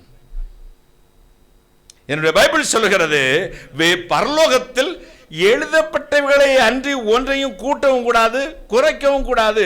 எல்லாம் இந்த ட்ராக், இந்த லா, இந்த வேர்ட் ஆஃப் காட் இதுக்குள்ளதான் இதோ அடங்கி இருக்கும். நாம் சொல்லுகிற காரியம் கர்த்தருடைய வார்த்தைக்கு ஒத்திருக்கிறதா என்பதை பார்த்துத்தான் இவன் தேவனுடைய மனிதனா, தேவனுடைய தீர்க்கதரிசி இல்லைங்கிறத நீ கண்டுகொள்ளணும். கைகளை சட்டி. கர்த்தருடைய வார்த்தை இணையாத எந்த தீர்க்க தரிசனையும் சுய தோற்றமுடைய பொருள். கைகளை தட்டி. சொந்தத்தில் அள்ளி கொட்டுறான், டுபாக்கூர் பைய அப்படின்னு நினைச்சுக்காங்க. எந்த தீர்க்க தரிசனம் தேவனுடைய இந்த வார்த்தைக்கு, அப்பா இட்லி செய்யணும்னா என்ன மாவில் செய்வீங்க சிஸ்டர்? அரிசி மாவும் உளுந்து மாவும். தோசை செய்யணும்னா செய்வீங்க அரிசி மாவும் உளுந்து மாவும். அப்போ இன்கிரீடியன்ஸ் வந்து ஒவ்வொரு உணவுக்கும் ஒரு இன்கிரீடியன்ஸ் இருக்குது. இப்போ கறி குழம்புக்குன்னா என்னென்ன சேர்க்கணும்? சோம்பு, பட்டை, ஏலக்காய், கிராம்பு, கறி மசாலா, அதுக்கப்புறம் மல்லித்தூள், மிளகாத்தூள், வெங்காயம், இஞ்சி, பூண்டு பேஸ்ட் இப்படிங்க. அதே இது மீன் குழம்புக்குன்னு மாறும்போது என்ன சொல்லுவீங்க? புளி, என்னது புளி சொல்லுவீங்க, மல்லி, மிளகாத்தூள், இது வேற என்னது, வெந்தயத்தை போடணும். கறி குழம்புல வெந்தயம் போடுவீங்களா? மீன் குழம்புல வெந்தயம். அப்போ ஒவ்வொரு பதார்த்தத்துக்கும் ஒவ்வொரு இன்கிரீடியன்ஸ் இருக்குது. உலகத்திலேயே தொண்டைக்கு கீழே போனா நரகலா போகக்கூடிய இந்த சாப்பாட்டுக்கே இவ்வளவு வெரைட்டி நீ கண்டுபிடிச்சிருக்கா தம்பி? பரலோக ஆகாரமாக இந்த தீர்க்க தரிசன வார்த்தைகளை சொல்லும் பொழுது இன்கிரீடியன்ஸ் அந்த வார்த்தையில் இருக்கான்னு பார்க்கணும். கைகளை தட்டி இந்த வார்த்தையை சமைத்து, இந்த வார்த்தையை சமைப்பது என்பது உருவாக்கி பிரசங்கமாக சமைத்து ஜனத்துக்கு கொடுப்பது. எப்பொழுதும் கர்த்தருடைய பிரசங்கமானது ஒரே இன்கிரீடியன்ஸ் தான் வரணும். அதுதான் கர்த்தருடைய வார்த்தை, வேத புத்தகம் என்ற ஒரு இன்கிரீடியன்ஸ். அரிசிமா உளுந்துமா தான் தோசை சுடணும்னா கடைசியில் அதில் தான் சுட முடியும். இந்த வார்த்தையிலிருந்து தான் நாம் ஒரு பதார்த்தத்தை உண்டாக்க முடியும். கைகளை தட்டி, அதுக்கு தான் தீர்க்க தரிசன செய்தி என்று பெயர்.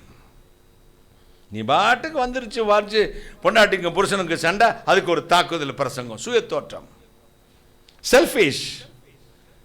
ஒரு நண்பன் வந்திருப்பான், அதுக்கு ஒரு தனக்கு பிடித்தமான ஒரு பெண்ணு இருக்கும், உன்னத பாட்டிலேருந்து எடுப்பார். ஐயா, புறாவை போல கண்களுடையவளே, பிரியமே, ரூபவதி, செருப்ப கொண்டாடி கர்த்தருடைய பலிபீடத்திலிருந்து கட்டு கர்த்தருடைய வசனத்தை எதற்கு விரோதமாய் புரட்டான், காம விகாரத்துக்கு அதுவாய் புரட்டான். சுய தோற்றமுடையவன், செல்ஃபிஷ் மேன், ஃபிளஷ் மேன், மாமிசத்தில் வந்தவன். எழுத்து கொல்கிறது, ஆவியோ உயிர்ப்பிக்கிறது. சப்பிரால வந்தா, உன் புருஷன் இவ்வளவுக்கு தான் வித்தாங்க, அவ்வளவுக்கு தான் வித்தீங்களா? புருஷன் அடக்கம் பண்ண பையன் போயிட்டாங்க. ஆமான்னு இவ்வளவு ஒத்துண்டா. உடனே சொன்னாங்க, உன் புருஷனை அடக்கம் பண்ணவங்க வாலிபுடைய காலில் தான் நிற்குது, உடனே தூக்கிட்டு போட்டு போ, நாசமாக போய் தொலைனா. பரிசுத்த ஆவியை சோதிக்க கூடாது, பரிசுத்த ஆவியானவரை சோதிக்க கூடாது. அந்த காலத்தில் பரிசுத்த ஆவிக்கு விரோதமாக பேசுவதற்கு ஜனம் நடுங்கும். ஏன்னா அதுக்கு மன்னிப்பு இல்லைன்னு தெரியும். ஆவியானவரை பற்றி பேசுவதற்கு நடுங்கும். ஆவியானுடைய காரியத்தில் துணிகரம் யாரும் காட்டவே மாட்டாங்க, வேற எதையாவது பேசுவாங்க. அந்த காலத்தில் தீர்க்கதரிசி சொல்ற 1 2 இருப்பாங்க, எண்ணலாம், தேடலாம். இப்ப எல்லாரும் தீர்க்கதரிசிகள், எல்லாரும் தீர்க்கதரிசிகள். பாக்கெட்ல பணம் வரும், உனக்கு அந்த பொண்ணு வரும், அந்த ப்ளூ சட்டை போட்டவர் தான் உனக்கு கணவர் வருவார். அப்படி பாப்பா, அண்ணலும் நோக்கினாள், அவளும் நோக்கினாள், பிற டச் ஆயிடுச்சு காந்தம். நிறைய சபையில புரோக்கர் இருக்கானுங்க, மாமா வேலை பார்க்கிறவன். நிறைய புரோக்கர், கல்யாண புரோக்கர் தீர்க்கதரிசினிகளா இருக்கிறார்கள். ஆண்டவர் காண்பித்தார், கண்ணை நோண்டி போடுவாரு. இவனே இங்க முதலுக்கே மோசம், இங்க வட்டியை பார்க்க முடியும், இவன் எந்திரிக்க முடியும், உட்கார்ந்த இடத்துல உட்கார்ந்து இருக்கான், எழுப்பி விடுறா. அவன் ஆவிக்குரிய நொண்டி, குந்தி குந்தி நடக்கிறவன், இருமனமுள்ளவன். அவனை சரிப்படுத்தி சீர்படுத்தி நித்திய ஜீவ கரையில் சேர்ப்பதற்காக உனக்குள்ளே தீர்க்கதரிசன வார்த்தை கர்த்தர் போடுகிறார். உன்னை தீர்க்கதரிசி அழைத்திருக்கிறார். கைகளை தட்டி குந்தி குந்தி நடக்கிறான். நடக்கலாம் எப்படி இருக்கும்? அதான் குந்தி குந்தி நடக்கிறது. வாழ்க்கையில கால பாதத்தை ஊனி நடக்கணும். சில இப்படி ஓடுவான், பார்த்துருக்கீங்களா? எடுவட்ட வேலை, நீ எதுக்கட இந்த வீட்டில் இருக்கணும்? சில அம்மா அம்மா நடப்பாங்க, காலை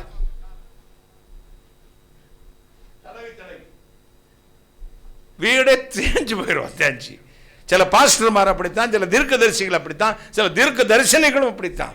சில தீர்க்க தரிசிகள் இப்பெல்லாம் மீடியாவில் வர்றாங்க பாருங்க, அவங்க மேக்கப் மும்தாஜ், என்னது இன்னும் திரிசா, இன்னும் நம்ம இப்போ ஒரு யார ஃபேமஸ் நடிகை சொல்றா தெரிஞ்சது, நயன்தாரா, இவங்க கூட மேக்கப் போடுறது இல்லைங்க.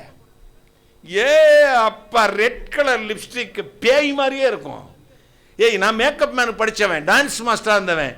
நான் சொல்லுவேன், அந்த கலரை கொஞ்சம் குறைங்க, உங்கள் உங்கள் கலருக்கு ஏற்ற அந்த மேக்கப்பை மட்டும் கலைச்சிட்டாங்கன்னு வச்சுக்கோங்களேன், அவன் அரண்டே செத்து போயிடுவேன். 60 வயசு கிழவி கூட அது மேக்கப் பண்ணி ஏதோ இந்த ஜாய்ஸ் மேயர் அந்த அம்மா இழுத்து விட்டது தான் மட்டும். அவங்கள நினைப்பு இவங்களுக்கு, நமக்குன்னு ஒரு கலாச்சாரம், நமக்குன்னு ஒரு துணி, நமக்குன்னு ஆடை, நமக்குன்னு நடை உடை பாவனை. நம்ம நாட்டில் நம்ம அம்மாவை அம்மானு கூப்பிடுவோம், இங்கிலீஷ்காரன் மம்மின்னு கூப்பிடுறான், தெலுங்குக்காரன் நைனான்னு கூப்பிடுறான், இந்திக்காரன் எப்படிப்பா கூப்பிடுவான், பாப்பான்னு கூப்பிடுறான். இவன் டேட், இப்ப டாடியும் இல்லை, அதுவும் குச்சரிக்கி போச்சு, டேட்.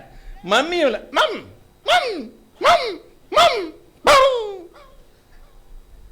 செத்து சொலநாய நாகரிகம் பெருத்திருச்சான். அதே மாதிரி வசனத்தை குறுக்கி குறுக்கி குறுக்கி குறுக்கி இப்போ ஒண்ணும் இல்லாமாச்சு.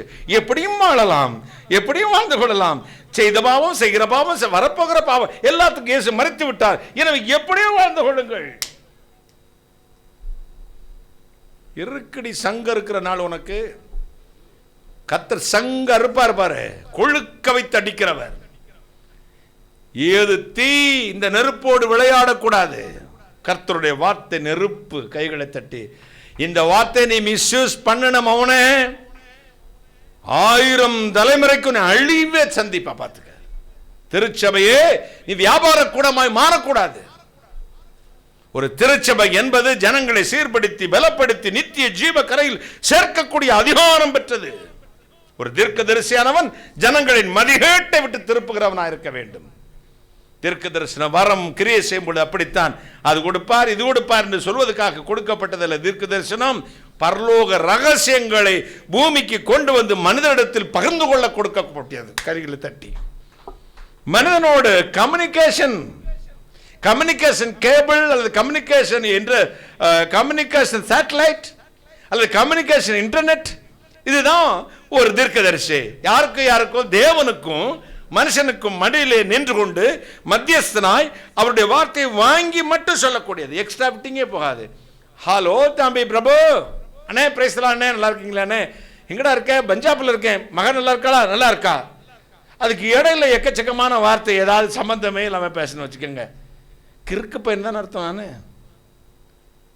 சம்பந்தமே இல்லாம என்னடா ஆண்டி வெட்டி அங்கிட்ட பக்கத்தில் எப்படி இருக்கு?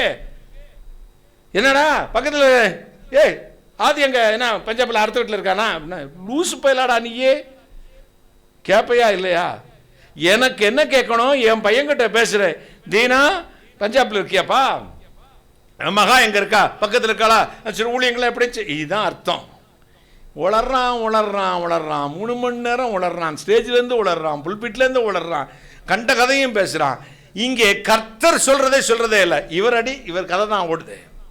ஒரு தீர்க்கதரிசியானவன் சுய தோற்றமுள்ள பொருளை பேசக்கூடாது. கைகளை தட்டி கர்த்தருடைய சத்தம் கேட்டு பேசுகிறவன். எனவேதான் எல்லா தீர்க்கதரிசி சொல்லிட்டு பல இடங்களில் வேதப்பட்ட கர்த்தருடைய வாய் எனக்கு இதை சொல்லிட்டு. இப்ப எசேக்கியா தீர்க்கதரிசியை கூப்பிடுறார். எசேக்கியா 37 என்று நினைக்கிறேன். எசேக்கியேல் 37ஆம் அதிகாரம். எசேக்கியேல் தீர்க்கதரிசியை கூப்பிடுறார்.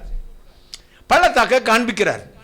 பள்ளத்தாக்களுக்கு எலும்புகள் எல்லாம் பல ஆண்டுகளுக்கு மரித்து மண்ணோடு மக்கி போன எலும்பு துண்டுகள், தலையோடு ஒரு பக்கம், கையெலும்பு ஒரு பக்கம், காலெலும்பு ஒரு பக்கம், விலா எலும்பு ஒரு பக்கம், எல்லாம் செதறி கிடக்குது, திரளாய் கொட்டி கிடக்கிறது. இப்போ எசேக்கியேல் வந்து யாரு? தீர்க்கதரிசி, கர்த்தரால் அழைக்கப்பட்ட தீர்க்கதரிசி. இந்த தீர்க்கதரிசிட்ட பகவான் சாமி கர்த்தர் யெகோவா தேவன் ஒரு வார்த்தை கேட்கிறார். எப்படி? எசேக்கியேல், இந்த பள்ளத்தாக்களை நீ காண்கிற இந்த எலும்புகள் உயிரடையுமா? இப்பொழுது தீர்க்க சொல்லலாம், கட்டாயம் உயிரடையும். எனக்கு விசுவாசம் இருக்குது ஆண்டவரே. நான் பைபிள் காலேஜில் படிச்சுட்டு வந்திருக்கேன் ஆண்டவரே. என் சபையில் 25,000 பேர் இருக்காங்க. நான் தான் சென்ட்ரல் பாஸ்டர் ஆண்டவரே. நான் இரவும் பகல் உபாசம் பண்ணுகிறேன் ஆண்டவரே. நான் வெள்ளை உடுத்திருக்கேன் ஆண்டவரே. நான் எப்பொழுது பார்த்தாலும் ஜெபத்திலே சோத்திரம் அந்நிய பாஷை பேசிக்கொண்டே இருக்க ஆண்டவரே, உயிரடையும் சொல்லியிருப்பான். ஆனா அவ்வளோ பெரிய ஒரு தீர்க்கதரிசி சொல்கிறான், தேவரீர் அதை அறிவீர். கைகளை தட்டி.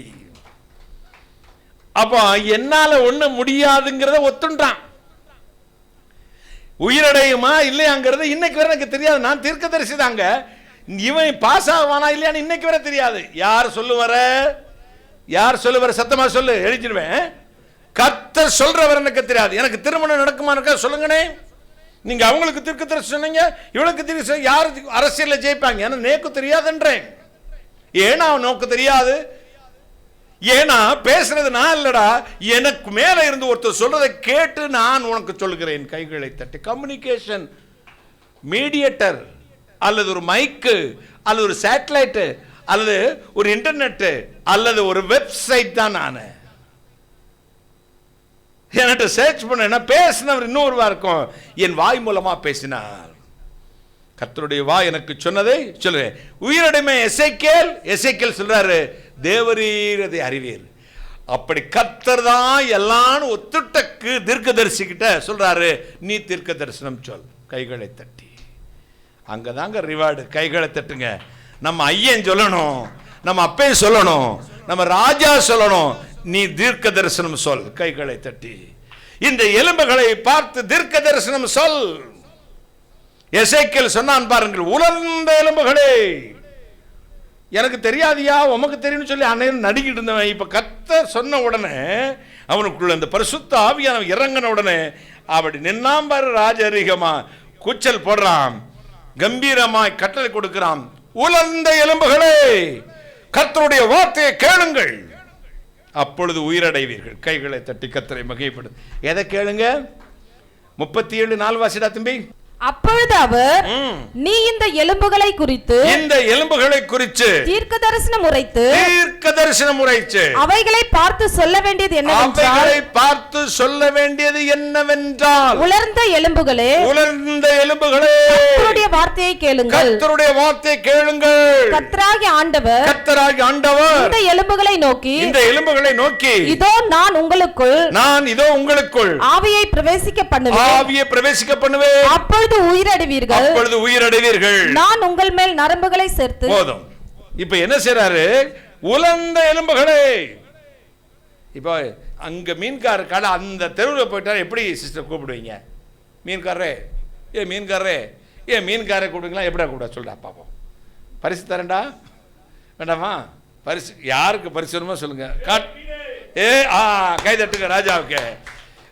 மீனே அப்படித்தானே கூடுவாங்க. என்ன நடிப்பு நடிக்கிறீங்கடா நீங்க? மீன்காரனா அப்படின்னு கூப்பிடுவாரா அவரு? இவர் என் மீன்காரரே அப்படின்னு கூப்பிடுவாராம். அவர் பாரு காசுன்ன உடனே ராஜா பறந்துட்டான் பாரு, மீனே அப்படின்றான். இப்ப எப்படி சொல்லிருப்பாரு எசேக்கியேல்? கற்பனை செஞ்சு பாருங்க. உலர்ந்த எலும்புகளே. அப்பொழுது அவர், நீ இந்த எலும்புகளை குறித்து தீர்க்க தரிசனம் உரைத்து. என்ன உரைத்து? தீர்க்க தரிசனம் உரைத்து. யாருக்கு தீர்க்க தரிசனம்? எலும்புகளுக்கு. அவைகளை பார்த்து சொல்ல வேண்டியது என்னவென்றால், உலர்ந்த எலும்புகளே கர்த்தருடைய வார்த்தையை கேளுங்கள். யார் கேட்கணுமா? உலர்ந்த எலும்புகளே, சத்து போனவங்களே, இதோ கலப்படமான சாப்பாடை சாப்பிட்டு சவல் வாஞ்சி போனவங்களே, டிபி பிடிச்சவங்களே, எலும்புருக்கிகளே, ஆவிக்குரிய ஆகாரமே இல்லாமல் பழைய கஞ்சியும் சோறும் பழைய கஞ்சியும் வெங்காயமாக கொடுத்து அடுத்த வீட்டில இருந்து பர்கரையும் இதோ ஃபாஸ்ட் ஃபுட்டையும் வாங்கி கொடுத்து உங்களை ஏமாந்துட்டு அடுத்த வீட்டில இருந்து கடன் வாங்கி அடுத்த கடையிலிருந்து தான் சமைச்சு கொடுக்காம மற்ற கடையிலிருந்து வாங்கி கொடுத்து ஹோட்டல் சாப்பாடை சாப்பிட்டு சவலை வாஞ்சி சீக்கு பிடிச்சி HIV வந்து அல்லது ஆவிக்குரிய டிசீஸ் வந்து உலர்ந்து போய் கிடக்கிற எலும்புகளே. அடுத்து, கர்த்தருடைய வார்த்தையை கேளுங்கள். உலர்ந்த எலும்புகளே, ஆவிக்குரிய போஜனம் இல்லாமல் புஷ்டியற்று போனவர்களே, கர்த்தருடைய வார்த்தை இல்லாமல் தீர்க்கதரிசனம் சீரழிந்தவர்களே, சின்னாபனமானவர்களே, காமவிகாரத்தில் விழுந்து போய் ஆவிக்குரிய வியாதினால் ஆத்மா புஷ்டியற்று போனவர்களே, வெறும் எலும்புந்தோலுமா இருக்கிறவர்கள் அல்லது எலும்புகளே, மக்கி போன எலும்புகளே, கர்த்தருடைய வார்த்தையை கேளுங்கள், அப்பொழுது உயிரடைவீர்கள். கைகளை தட்டி எதை கேட்கணும்? தீர்க்க தரிசனத்தை உரைக்க சொன்னார்.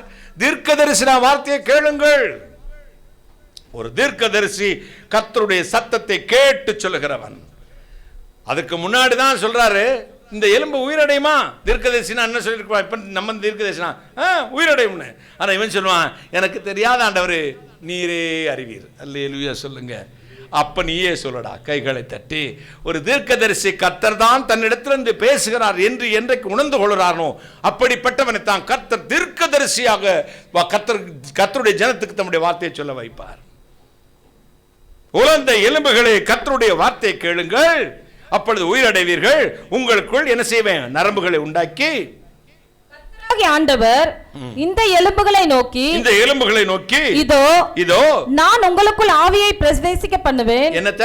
ஆவியை பிரவேசிக்க பண்ணுவேன். அப்பொழுது உயிரடைவீர்கள். நான் உங்கள் மேல் நரம்புகளை சேர்த்து உங்கள் மேல் மாம்சத்தை உண்டாக்கி உங்களை தோலினால் மூடி உங்களில் ஆவியை கட்டளையிடுவேன். அப்பொழுது நீங்கள் உயிரடைந்து நான் கர்த்தர் என்று அறிந்து கொள்வீர்கள் என்று. போதும். கர்த்தர் அறிந்து கொள்வர் என்று உரைக்கிறார் என்று சொல் என்றார். உரைக்கிறார் என்று எசேக்கியேல் ஆகிய நான் சொல்லுகிறேன், சொல்லுகிறார் என்று சொல்.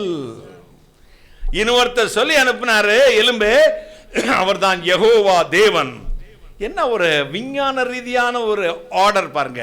முதல்ல ஆவி வருது, அப்புறம் நரம்பு வருது, அப்புறம் சதை வருது, அப்புறம் தோல் நாள் மூடப்படுது. என்ன ஒரு ஆர்டர் பார்த்தீங்களா? முதல்ல ஆவி, அப்புறம் நரம்பு, ரத்தம் ஓடணும்ல, அதுக்கப்புறம் சதை, அதுக்கப்புறம் தோல் கவர் ஆயிடுது. அப்புறம் நீங்கள் உயிரடைந்து கர்த்தராகிய ஆண்டவரை துதிப்பீர்கள் என்று கர்த்தருடைய கர்த்தர் என்று அறிந்து கொள்வீர்கள் என்று கர்த்தர் நான் கர்த்தர் என்று அறிந்து கொள்வேன் என்று உரைக்கிறார் என்று சொல் என்றார். அப்பொழுது ஆவி நாலா திசையிலிருந்து புறப்பட்டு வந்து உலர்ந்த எலும்புகள் அங்கிருந்து ஒண்ணு. இப்ப அபிஷேக் எலும்பு எத்தனையோ வருஷத்துக்கு முன்னாடி செத்து போன அபிஷேக்குடைய எலும்பு ஒரு பக்கம், கை எலும்பு ஒரு பக்கம் கிடக்குது, கால் எலும்பு ஒரு பக்கம் கிடக்குது, மண்டையோடு இன்னொரு மண்டையோட சேர்ந்து அங்கிட்டு கிடக்குது. இப்போ ஆவி வந்த உடனே அபிஷேக்குடைய மண்டையோடு அப்படியே வந்து அபிஷேக்கோட சேருது. அபிஷேக்குடைய தலை, மைண்டு, செட்டிங் எங்கேயோ கிடக்குது. இப்போ ஆவி வந்த உடனே அந்த மைண்டு, செட்டிங், யோசனை எல்லாம் அபிஷேகத்துக்கு உடம்புக்குள்ள வருது. கைகளை தட்டி இப்போ தீனாவுடைய மைண்ட் செட்டிங் எங்கேயோ இருக்குது. இப்போ கர்த்தருடைய வார்த்தை வந்த உடனே அந்த மைண்ட் செட்ல ரிட்டர்ன் ஆகி மறுபடியும் இது சுய நினைவு பெற்றான். மயக்கத்திலே இருந்தவன், கான்சியஸ் இல்லாதவன் இப்போது அன்கான்சியஸ் ஆனவன் கான்சியஸ் ஆகிறான். சிந்தை சிந்தை சிந்தை, இதோ உலக சிந்தை, உலக இன்பம், உலகத்திலே சிதறி கிடந்த உன்னுடைய யோசனைகளை, உன்னுடைய புத்தியை, உன்னுடைய சுவாபத்தை, உன்னுடைய கேரக்டரை பரிசுத்த ஆவி வந்தவுடனே அள்ளி கொண்டு வந்து உன்னுடைய பழைய அபிஷேகம், பழைய வல்லமை, கர்த்தருடைய அபிஷேகம் பெற்றுக்கொண்ட காலங்களிலே நீ எண்ணின எண்ணம், ஜெபித்த ஜெபம், வாழ்ந்த பரிசுத்தம் அத்தனை திரும்பி வருதுராம்பே. கையை தட்ட ஒரு அல்லேலூயா சொல்ல திரும்பி வந்து இப்போ எலும்புகள் ஒன்றோடு ஒன்று சேர்ந்தது. கைகளை தட்டி ஆதாமு கிட்ட இருந்த விலாய் எலும்பு இல்ல, அந்தந்த சரத்துக்குள்ள எலும்பு சேர்ந்துச்சு. நீ நினைச்சிடாத என்னோட விலாய் எலும்பு சேரும் இல்ல, சேராது. அது பிடுங்கினதான், அது எங்கேயோ கிடக்குது. அது யாரு கூட சேரப்போதோ தெரியாது. அது மேனுஃபேக்சரிங்லேயே ஒத்த எலும்பு எடுத்து வெளியே போட்டு விட்டாரு, தேவையில்லைன்னு. இப்போ அந்த எலும்பு தான் வரும்னு காத்திருக்காத. நீ இழந்து போன எத்தனையோ உண்டு. கிருபை உண்டு, வரம் உண்டு, வல்லமை உண்டு, பரிசுத்தம் உண்டு, உன்னுடைய சுய சிந்தை உண்டு, உனக்கு யோசிக்கக்கூடிய திறமை இருந்தது, அறிவு இருந்தது, ஞானம் இருந்தது, கல்வி இருந்தது, நீ தேவனோடு சஞ்சலத்தை கொண்டு வந்தவன். அதெல்லாம் பிடுங்கி எங்கேயோ மக்கி போயிருச்சே, திருப்பி உனக்கு கூட்டத்தில் வருது. கைகளை தட்டி ஒரு அல்லேலூயா சொல்லுங்க. திரும்பவும் நம்மை மறுபடியும் கட்டுவார். கைகளை தட்டி. இப்போ தீர்க்க தரிசனம் என்பது சீர்கெட்டவர்களை குணமாக்குவது, சிதறி கிடந்தவர்களை ஒன்று சேர்ப்பது, தேவனை துதிக்கும்படி அந்த எலும்புகளை ஒன்று சேர்ப்பது. கைகளை தட்டி. அடுத்து எனக்கு கட்டளையிட்டபடியே நான் தீர்க்க தரிசனம் உரைத்தேன். எனக்கு ஆர்டர் போட்டாருங்க ஒருத்தர், அந்த ஆர்டரை மட்டும் தான் செய்ய முடியும். இப்போ இங்கே இருக்கிற நம்ம மதுரை எஸ்ஐ, ஒரு நம்ம ஸ்டேஷனில் இருக்க கூடல்புதூர் எஸ்ஐ அல்லது இன்ஸ்பெக்டர் அல்லது டிஎஸ்பி அல்லது எஸ்பிக்கு யார் ஹை அஃபீஷியல் கட்டளை போடுவாங்க? டிஜிபி, பெரிய ஐ அஃபீஷியல் அங்கேருந்து கட்டளை, எனக்கு கட்டளை வந்தது. எஸ்பி அடுத்து டிஎஸ்பி கூப்பிடுவா, டிஎஸ்பி அந்த சரகத்து எஸ்ஐ இன்ஸ்பெக்டர் கூப்பிடுவார். இன்ஸ்பெக்டர் யார்கிட்ட சொல்லுவார்? எஸ்ஐட்ட சொல்லுவாரு, எஸ்ஐ ஆட்ட சொல்லுவாரு, ஏட்ட சொல்லுவாரு, ஹெட் கான்ஸ்டபிள்கிட்ட சொல்லுவாரு. அதுக்கப்புறம் செயல்படும். ஆர்டர் எங்க இருந்து வந்துச்சு? சென்னையிலிருந்து பெரிய இடத்து உத்தரவுப்பா. என்ன உத்தரவுப்பா? எனக்கு கட்டளையிட்டபடியே வாசிம்மா. தீர்க்க தரிசனம் உரைத்து நான் தீர்க்க தரிசனம் உரைக்கையில் ஒரு இரைச்சல் உண்டாயிற்று. என்ன உண்டாச்சு? இரைச்சல். மைக்க வச்சுக்க, நீ என்னைய பார்க்காத. என்ன உண்டாச்சு? இரைச்சல் உண்டாயிட்டு. இதோ அசைவு வருது. ஒவ்வொரு எலும்பும் தன் எலும்போட சேர்த்து கொண்டது. ஒவ்வொரு எலும்பு யாரோட எலும்போட சேர்ந்தான்? மைக்க வச்சு சொல்லு. தன் எலும்போடு சேர்ந்து கொண்டது. தன் எலும்போட சேர்ந்தது. நான் பார்த்து கொண்டிருக்கையில் இதோ அவைகள் மேல் நரம்புகளும், அவைகள் மேல் என்ன வந்துச்சான்? நரம்புகள் வந்துருச்சு. மாம்சம் உண்டாயிற்று. மேற்புறம் எங்கும் தோலினால் மூடப்பட்டது. இப்ப ஸ்ட்ரக்சர் உண்டாச்சு, கவர் வந்துச்சு, பெயிண்ட் போட்டு வீடு ஃபினிஷிங் சொல்லுங்க.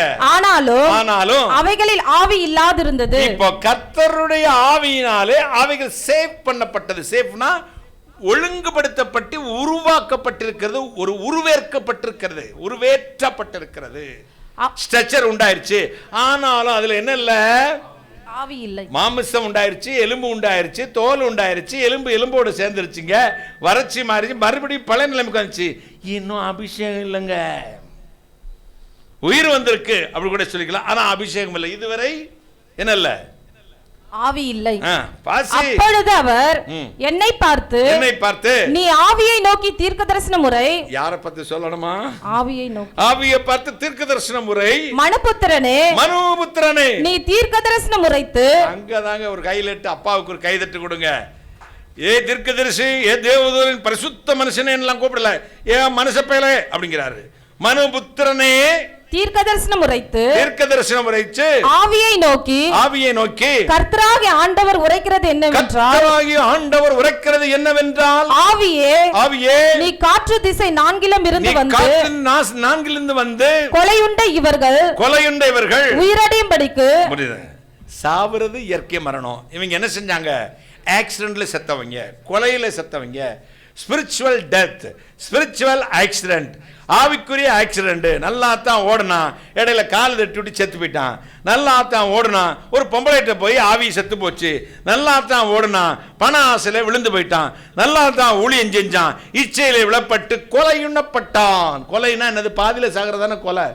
பூர்ண ஆயுஷ் வராம, தெய்வம் கொடுத்த ஆயுஷ் நாக்கு நிறைவேறாம செயற்கை ஆர்டிபிஷியல் மரணத்துக்கு பேரு கொலை. கொலை. இவர்கள் உயிரடையும்படிக்கு இவர்கள் மேல் ஊது என்கிறார் என்று சொல் என்றார். எனக்கு கற்பிக்கப்பட்டபடி, எனக்கு சொன்னபடியே, கற்பிக்கப்படியே, கட்டளிட்டபடியே நான் தீர்க்கதரிசனம் உரைத்து அப்பொழுது ஆவி அவர்களுக்குள் பிரவேசிக்க அவர்கள் உயிரடைந்து காலூன்றி மகா பெரிய சேனையாய் நின்றார்கள். அப்பொழுது அவர் என்னை நோக்கி மனுபுத்திரனே இந்த எலும்புகள் இஸ்ரவேல் வம்சத்தார் அனைவருமே இதோ அவர்கள் எங்கள் எலும்புகள் உலர்ந்து போயிற்று என்று. அவர்கள் ஏற்கனவே என் பிள்ளைக்கு தான் இஸ்ரவேல் வம்சம் தானா, ஆனா எலும்பெல்லாம் உலர்ந்து போயிற்று என்று. எங்கள் நம்பிக்கை அற்று போயிற்று, எங்கள் நம்பிக்கை விசுவாசம் அற்று போயிற்று என்று நாங்கள் அறுப்புண்டு போகிறோம் என்கிறார்கள். ஆகையால் நீ தீர்க்கதரிசனம் உரைத்து அவர்களோடு சொல்ல வேண்டியது என்னவென்றால் கர்த்தராகிய ஆண்டவர் உரைக்கிறார். இதோ என் ஜனங்களே நான் உங்கள் பிரேத குழிகளை திறந்து உங்களை உங்கள் பிரேத குழியிலிருந்து வெளிப்படவும் உங்களை இஸ்ரவேல் தேசத்துக்கு வர பண்ணுவேன். என் ஜனங்கள் நான் உங்கள் பிரேத குழிகளை திறந்து உங்களை உங்கள் பிரேத குழியிலிருந்து வெளிப்பட பண்ணும்போது நான் கர்த்தர் என்று அறிந்து கொள்வீர்கள். என் ஆவியை உங்களுக்குள் வைப்பேன், நீங்கள் உயிரடைவீர்கள். நான் உங்களை உங்கள் தேசத்தில் வைப்பேன், அப்பொழுது நான் கர்த்தர் என்று அறிந்து கொள்வீர்கள். இதை சொன்னேன், இதை செய்வேன் என்று கர்த்தர் உரைக்கிறார் என்று சொல் என்றார். பின்னும் கர்த்தருடைய வார்த்தை எனக்கு உண்டாகி அவர் மனுபுத்திரனே நீ ஒரு கோலை எடுத்து. போதும். இப்போ சிதறப்பட்ட, சீர்கட்டு போன, பாவத்தில் விழுந்த, கொலையுண்ட, பல வருஷங்களுக்கு முன்பு இஸ்ரேலில் இருந்து இஸ்ரேல் தன்னுடைய தேவனுடைய ஜனத்தின் அறுப்புட்ட ஜனங்களுக்கு போன தீர்க்க தரிசனம். இவர்கள் உயிரடைந்து காலூன்றி நின்று மகாபெரியார் செயலார் என்று நாங்கள் மடிந்து போனோம், நாங்கள் பிரிந்து போனோம், அற்று போனோம், நாங்கள் பின்மாறி போனோம் என்று புலம்புகிறீர்கள். நானும் உங்களின் ஆவி அனுப்பி மகாபெரியார் சேனை அனுப்பி மறுபடியும் பழைய ஈடாகிய இஸ்ரேல் கொண்டு வந்து உங்களை கட்டி நாட்டி பூர்வ நாள் இந்த போய் ஸ்தாபிப்பேன். காலூன்றி நின்று மகாபெரிய சேனை அன்று கர்த்தரை துதித்தார்கள், கைகளை தட்டி.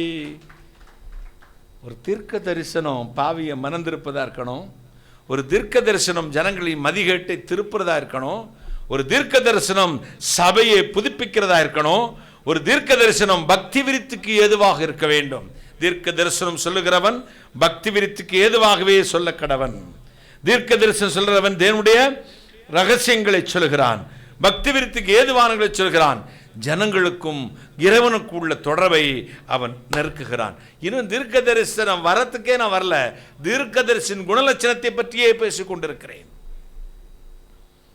தீர்க்க அடிக்கடி மென்ஷன் பண்றாரு, மனுபுத்திரனே மனுபுத்திரனே அடிக்கடி மென்ஷன். கர்த்தராகிய ஆண்டவர் சொல்லுகிறதாவது, இதனால் யாவருக்கும் தெரிவிக்கப்படுவது என்னதென்றால், ராஜாதிராஜன் ராஜமார்த்தாண்ட ராஜகம்பீரன் ராஜகுலசிங்கன் இதோ பாண்டியன் மகாராஜாவும் கோப்பெருந்தேவியும் வருகிறார். இதனால் இந்த பாண்டிய நாட்டுக்கு தெரிவிக்கப்படுவது என்னவென்றால், பாண்டிய மகாராஜாவுடைய ஐயப்பாட்டை தீர்க்கக்கூடிய ஒரு பாடலை எழுதி கொண்டிருக்க 1000 பொற்காசு பரிசு. இது யார் சொல்றது? பாண்டிய மகாராஜாவின் கட்டளை. அதே மாதிரி எசேக்கியா சொல்ல, இதோ சொல்லப்படுவது என்னவென்றால், கர்த்தர் உரைக்கிறது என்னவென்றால், உலர்ந்த எலும்புகளே கர்த்தருடைய வார்த்தையை கேளுங்கள், அப்பொழுது நீங்கள் உயிரை தண்டரா போடுறான், அடிக்கிறான். இவன் இப்ப டடாட்டு டடாட்டு மட்டும் தான் அடிக்கிறான், வார்த்தை இல்லைங்க. இப்போ ஒரு சில சபைகள் அப்படித்தான் இருக்கிறது. சத்தம் கேட்குதுங்க, கொட்டு சத்தம், மேல சத்தம், தண்டரோ சத்தம் எல்லாம் கேட்குது, ஆனா கர்த்தருடைய சத்தம் கேட்கறது இல்ல. இங்க மனுபுத்திரனே மனுபுத்திரனே மனுபுத்திரனே மென்ஷன் பண்றாரு. இந்த தீர்க்கதரிசியும் கர்த்தர் உரைக்கிறார் கர்த்தர் உரைக்கிறார் கர்த்தர் உரைக்கிறார் மென்ஷன் பண்றார், கைகளை தட்டி. இதுதான் தேவனுக்கும் தேவனுடைய தீர்க்கதரிசிக்கும் உள்ள தொடர்பு. கைகளை தட்டி வாங்கி சொல்வது, இன்னொருத்தருடைய வார்த்தையை வாங்கி சொல்வது. ஒரு மீடியேட்டர், ஒரு மைக்கு, ஒரு கம்யூனிகேஷன் எக்யூப்மெண்ட்ஸ். கரெக்டா தம்பி? கரெக்டா பேசிட்டேனா? கம்யூனிகேஷன் எக்யூப்மெண்ட், கம்யூனிகேட் பண்ற கருவி. இந்த மைக்குக்கு வந்து நின்று எவ்வளோ சத்தம் போட்டேன் பார்த்தீங்களா? நல்லா புரிஞ்சுக்கோங்க. இந்த நான் பேசுகிற சத்தியம் சற்று ஆழமானது. உங்களுக்கு புரிஞ்சதோ இல்லையோ எனக்கு தெரியாது, ஆனால் இதை நீங்க புரிந்து கொள்ளத்தான் வேண்டும்.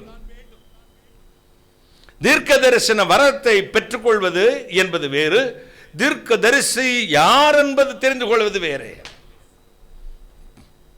தீர்க்க தரிசன வரம் எல்லோருக்கும் அன்று கொடுப்பதல்ல. தீர்க்க தரிசன வரம் இருப்பதை போல நடிப்பார்கள். பிசாசுக்கு அந்நிய பாஷை தெரியாது, அந்நிய பாஷையை போல இமிட்டேட் பண்ணும். அந்நிய பாஷைனா புரியாத பாஷை, unknown tongue, other tongue, other country tongue, other planet tongue, தேவதூதர் பாஷை. அது தேவனுக்கு நமக்கும் பேசுகிற பாஷை. அதே போலதான் தீர்க்க தரிசனம் என்பது எல்லாரும் சொல்றாங்க, ஆனா கர்த்தருடைய வார்த்தையை சொல்லுகிற ஒரு தேவ மனிதன் இருப்பான். கைகளை தட்டி, அது நான் என்று சொல்ல மாட்டேன், யார் என்று சொல்ல மாட்டேன், உண்மையான பரிசுத்தவான்கள். நான் மட்டும்தான் என்று சொல்ல மாட்டேன். தேவன் தீர்க்கதரிசியை அழைத்தவன் கர்த்தருடைய வார்த்தையை மட்டும்தான் சொல்லுவான். வேதத்தில் உள்ள வாத்தியங்கள் எல்லாம் பரிசுத்த மனிதர்களால் பரிசுத்த ஆவினால் ஏவப்பட்டு எழுதப்பட்டிருக்கிறது. அது ஒன்றாகிலும் சுய தோற்றமுடைய பொருளாய் இராது. ஒவ்வொன்றுக்கு ஒரு ஞான அர்த்தம் உண்டு. தீர்க்கதரிசின் குணம் போன வாரத்தில் தீர்க்கதரிசி குணலட்சணம் எப்படி இருக்க வேண்டும் என்று, தீர்க்கதரிசி எப்படிப்பட்ட அதிகாரம் உடையவன், தீர்க்கதரிசிக்கும் தேவனுக்கும் உள்ள தொடர்பு எப்படி இருக்க வேண்டும் என்று இந்த வாரத்தில் பேசியிருக்கேன். தீர்க்கதரிசிக்கும் தேவனுக்குள்ள தொடர்பு எப்படி இருக்க வேண்டும் என்று பேசினேன். கர்த்தர் சொல்லாத ஒரு புள்ளியை கூட கூட்டவும் கூடாது, குறைக்க கூடாது. அவன் பேர் தான் யாரு?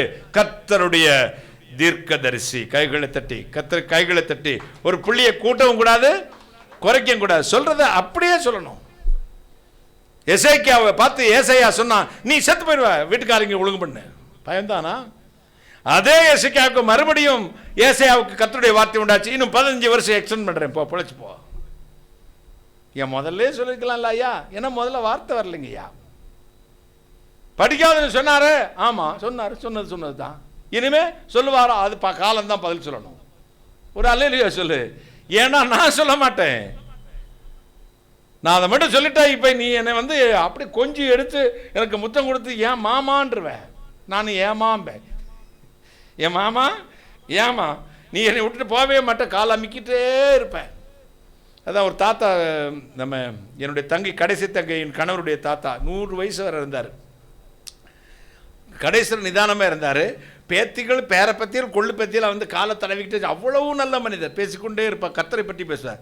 அவர் சொன்னார், தடவி தடவி சுகம் கொடுத்து பரலோகத்துக்கு போகிறத தடுத்துடாதீங்க, கொஞ்சம் கையெடுங்க, நான் கர்த்தர்கிட்ட போட்டோம் அப்படின்னாரு. இப்போ மட்டும் உன் இஷ்டத்துக்கு நான் சொல்லிட்டேன்னா தடவிக்கிட்டே இருப்பேன். நான் கர்த்தர்கிட்ட பேசியிருக்க மாட்டேன், உன்கிட்ட தான் பேசிக்கிட்டு இருந்திருப்பேன். இதுவும் நல்லதுக்கு தான். கிட்டத்தட்ட ஒரு அல்லே லூயா ஆமென் சொல்லுங்களேன். எல்லாரும் என்னை விட்டு போகும் பொழுதுதான் என்னோடு யார் கடைசி வரை இருப்பார் என்ற எண்ணம் எனக்கு வந்தது. எல்லாரும் என்னை உதறி தள்ளும் பொழுதுதான் யார் என் மீது அநேசம் வைத்திருக்கார் என்ற எண்ணம் வந்தது. என்னை அழைத்த தேவன், என்னை அபிஷேகித்த தேவன், என்னை பேர் சொல்லி அழைத்தவர், இந்த உலகத்துக்கு தீர்க்கதரிசியாக என்னை நியமித்து அபிஷேகம் பண்ணின கர்த்தர், என்னை இந்த உலகத்தின் கடைசி வரை எலிசாவுடைய எலும்புகள் மேல் பணம் பட்டும் உயிரோடு எழுப்புமானால் இந்த டென்சிங் நாளிலும் கர்த்தர் மரித்த பின்பும் பேச வைப்பார். கைகளை தட்டி ஒரு அல்லேலூயா சொல்லுங்களேன். ஹalleluya ஹalleluya ஹalleluya. தீர்க்கதரிசியின் குணலட்சணம் எப்படி இருக்க வேண்டும்? போன வாரத்தில், இந்த வாரத்தில் தீர்க்கதரிசிக்கும் தேவனுக்குள்ள உறவு எப்படி இருக்க வேண்டும்? ஒரு தீர்க்கதரிசியானவன் யாரை பிரதிபலிக்கிறவனாய் இருக்க வேண்டும் அல்லது ஒரு தீர்க்கதரிசியானவன் யாருடைய வார்த்தையை ஜனங்களுக்கு சொல்லுவதா இருக்க வேண்டும்? சுய தோற்றம், சொந்த கருத்திலிருந்து, சொந்த பிரசங்கத்திலிருந்து ஸ்கிரிப்ட் எழுதி வச்சு அல்லது மற்றொருடைய களவாடி திருடி, வேதம் சொல்லுகிறது மற்றொரு தீர்க்கதரிசியின் வார்த்தையை திருடி இதை கர்த்தர் சொல்லுகிறார் என்று சொல்லுகிறவனுக்கு நான் விரோதி. அது எங்க இருக்கு தெரியுமா? அவனுக்கு எரேமியான்னு நினைக்கிறேன். எரேமியா 23ஆம் அதிகாரம் 30ஆம் வசனம் வாசிமா. ஆகையால் இதோ ஒவ்வொருவராய் தன் தன் அயலாரிடத்தில் என் வார்த்தையை திருட்டுத்தனமாய் எடுக்கிற தீர்க்க தரிசனங்களுக்கு நான் விரோதி என்று கர்த்தர் சொல்லுகிறார். தரிசிகளுக்கு, தீர்க்க தரிசனங்களுக்கு இல்ல, தீர்க்க தரிசிகளுக்கு நான் விரோதி என்று கர்த்தர் சொல்லுகிறார். அடுத்து இதோ தங்கள் நாவின் சொல்லையே வழங்கி அவர் அதை உரைத்தார் என்று சொல்லுகிற தீர்க்க தரிசிகளுக்கு நான் விரோதி என்று கர்த்தர் சொல்லுகிறார். இது அடுத்து இதோ பொய் சொப்பனங்களை தீர்க்க தரிசனமாய் சொல்லி அவைகளை விவரித்து என் ஜனத்தை தங்கள் பொய்களினாலும் தங்கள் வீம்புகளினாலும் மோசம் போகிறவர்களுக்கு நான் விரோதி என்று கர்த்தர் சொல்லுகிறார். நான் அவர்களை அனுப்பினதும் இல்லை, அவர்களுக்கு கற்பித்ததும் இல்லை, அவர்கள் இந்த ஜனத்துக்கு ஒரு பிரயோஜனமாய் இருப்பதும் இல்லை என்று கர்த்தர் சொல்லுகிறார். கையை தட்டுங்களேன். தன் அயலானாகிய ஒரு தீர்க்க தரிசனத்தை இங்கே நான் 1ஆம் தேதி சொல்லும் போதே மொபைலை வச்சு ஆன் பண்ணி மெட்ராஸில் சொல்லக்கூடாது. இந்த ஃபைலை வச்சுக்கிட்டு இன்னொருத்திட்டு அடிச்சு டான்ஸ் விடக்கூடாது. அயலானத்தில் வசனத்தை எடுத்து திருட்டுத்தனமாக இதை கர்த்தர் சொல்லுகிறார் என்பதற்கு நான் விரோதி. யாருக்கெல்லாம் விரோதியாம்? தன் நாவின் சொல்லையே, தன் மனதில் நினைத்திருக்கிற காரியத்தையே சொல்லிக்கிட்டு இதை கர்த்தர் சொல்லுகிறார் என்பதற்கும் நான் விரோதி. அடுத்து இதோ நான் பொய் சொப்பனங்களையும் தீர்க்க தரிசனங்களையும் சொல்லி, பொய்யா சொப்பனங்களை கண்டேன்னு சொல்லி தீர்க்க தரிசனங்களை சொல்லி, அடுத்து அவைகளை விவரித்து, அதுக்கு விவரிக்க வேற செய்வாங்க, எக்ஸ்பிளைன் வேற பண்ணுவாங்க, விவரித்து. அடுத்து வாசி. இதோ பொய் சொப்பனங்களையும் தீர்க்க தரிசனமாய் சொல்லி அவைகளை விவரித்து என் ஜனத்தை பொய்களினாலும் தங்கள் வீம்புகளினாலும் மோசம் போகிறவர்களுக்கு நான் விரோதி என்று கர்த்தர் சொல்லுகிறார். மோசம் போகிறவர்களுக்கு இல்ல, மோசம் போக்கிறவர்களுக்கு. அப்படி கரெக்டா நான் சொல்றது? போக்கிறவர்களுக்கு, மிஸ்கைட் பண்றவருக்கு. நிறைய பாஸ்டர்ஸ் ஜனங்களை மிஸ்கைட் பண்றான், நிறைய சமூக வலைதளங்களை மிஸ்கைட் பண்றான். சில தீர்க்க தரிசனம் சொல்ல ஜனங்களை கர்த்தருடைய வார்த்தையை விட்டு, கர்த்தருடைய சித்தத்தை விட்டு, கர்த்தருடைய பரிசுத்தத்தை விட்டு, கர்த்தருடைய உன்னதமான வழியை விட்டு மிஸ்கைட் பண்றவனுக்கு நான் எனிமீன் சொல்றார் பகவான். நான் எதிரிடா, விரோதி, கொலை செஞ்சு போடுவேன் அவனைய. என்ன செய்வேன்? துஷ்டனை போல அவனை அடித்துக் கொள்வேன். சொல்லு. நான் அவர்களை அனுப்பினதும் இல்லை, அவர்களுக்கு நான் சொல்லிக் கொடுக்கவும் இல்லை, அவர்கள் இந்த ஜனத்துக்கு ஒரு பிரயோஜனமாய் இருப்பதும் இல்லை என்று கர்த்தர் சொல்கிறார். இந்த ஜனத்துக்கு அவர்களால no use. What is the use for me ன்னு சொல்லுவேன். என்ன கேலி பண்ணுவேடே அம்பி. இங்க அதத்தான் பகவான் சொல்றார், கர்த்தர் தான் சொல்றாரு. இந்த ஜனத்துக்கு அவர்களால் ஒரு பிரயோஜனம் இல்லை. மண்ணாங்கட்டி கீழே தள்ளி விட்டு போட்டோ எடுத்து வீடியோ எடுத்து கீழே விழுந்துட்டாங்கறனால what is the use for us? Dance ஆடுறதுனால என்ன யூஸ் நமக்கு? கைய கால இடுப்பு ஆற்றனால என்ன யூஸ்? ஆவிக்குரிய காரியத்திலே ஒரு மனுஷன் தேவனோடு ஐக்கியமாவது மட்டுமே ஒரு தீர்க்கதரிசி, ஐக்கியமாக்குவது மட்டுமே தேவனுடைய தீர்க்கதரிசியின் வேலை. கைகளை தட்டி, நான் அவர்களை அனுப்பினதும் இல்லை, அவர்களுக்கு நான் கற்பித்ததும் இல்லை, டியூஷன் எடுக்கல, அவங்களுக்கு சொல்லிக் கொடுக்கல, நான் சொல்லாத சொல்றான். அவங்களால ஜனங்களுக்கு ஒரு பிரயோஜனம் இல்லை. அவனுக்கு நான் யாரு? விரோதி. ஜாக்கிரதை ஜாக்கிரதை ஜாக்கிரதை, எச்சரிக்கை, வார்னிங். கள்ள தீர்க்கதரிசிகளே, கள்ள போதகர்களே, காசுக்காக இழிவான இச்சைக்காக வருத்தமீனும் பொரிச்ச கோழி, கோட்டு சூட்டு காரு பங்களா வாங்குவதற்காக கர்த்தருடைய ஊழியத்தை விற்று பிழைக்கிற பெருவயிற்று நாய்களே, மனம் திரும்பி தேவனுடைய வார்த்தையை புரட்டாதிருங்கள். தீர்க்கதரிசி என்ற பட்டத்தை நீங்களே உங்களுக்குள் வைத்துக் கொள்ளாதிருங்கள். தீர்க்கதரிசி என்று யாருக்கும் யாரும் சர்டிபிகேட் கொடுக்காதீங்க. கர்த்தருடைய தீர்க்கதரிசியானவன் தேவனோடு ஐக்கியமாக இருக்கிறவன். கர்த்தர் சொல்லாததை சொல்லவே மாட்டான். எத்தனை நாளும் காத்து கிடப்பான். கர்த்தர் சொன்னாதான் சொன்னது. ஐயா, நீங்க மட்டும் இந்த காரியத்தில் ஜெபித்து ஒரு வார்த்தை சொல்லிட்டீங்கன்னா 10 லட்சம் ரூபாய் ஊழியத்துக்கு தாரேனா, 10 கோடி கொடுத்தாலும் கர்த்தர் சொல்லாததை சொல்ல மாட்டான். கைகளை தட்டி. பணக்காரனுக்கு ஒரு தீர்க்க தரிசனம், ஏழைக்கு ஒரு தீர்க்க தரிசனம் வராது. நான் சொல்லுகிற சாராம்சத்தை நல்லா புரிந்து கொள்ளணும். தீர்க்க தரிசன வரத்தை பற்றி போன வாரத்திலிருந்து எடுத்துக்கொண்டு வருகிறேன். போன வாரத்தில் தீர்க்க தரிசன குணலட்சணம் எப்படி இருக்க வேண்டும் என்று சொன்னேன். இந்த வாரத்தில் தீர்க்க தரிசிக்கும் தேவனுக்குள்ள உறவு எப்படி இருக்க வேண்டும், அவன் கர்த்தருடைய வார்த்தையை எப்படி சொல்ல வேண்டும், அவன் சொந்த கருத்திலிருந்து ஒரு துளி கூட சொல்லக்கூடாது. கர்த்தர் சொல்வதை மட்டுமே சொல்லுகிறவனா இருக்கிறவன் தான் தீர்க்கதரிசி. கைகளை தட்டி.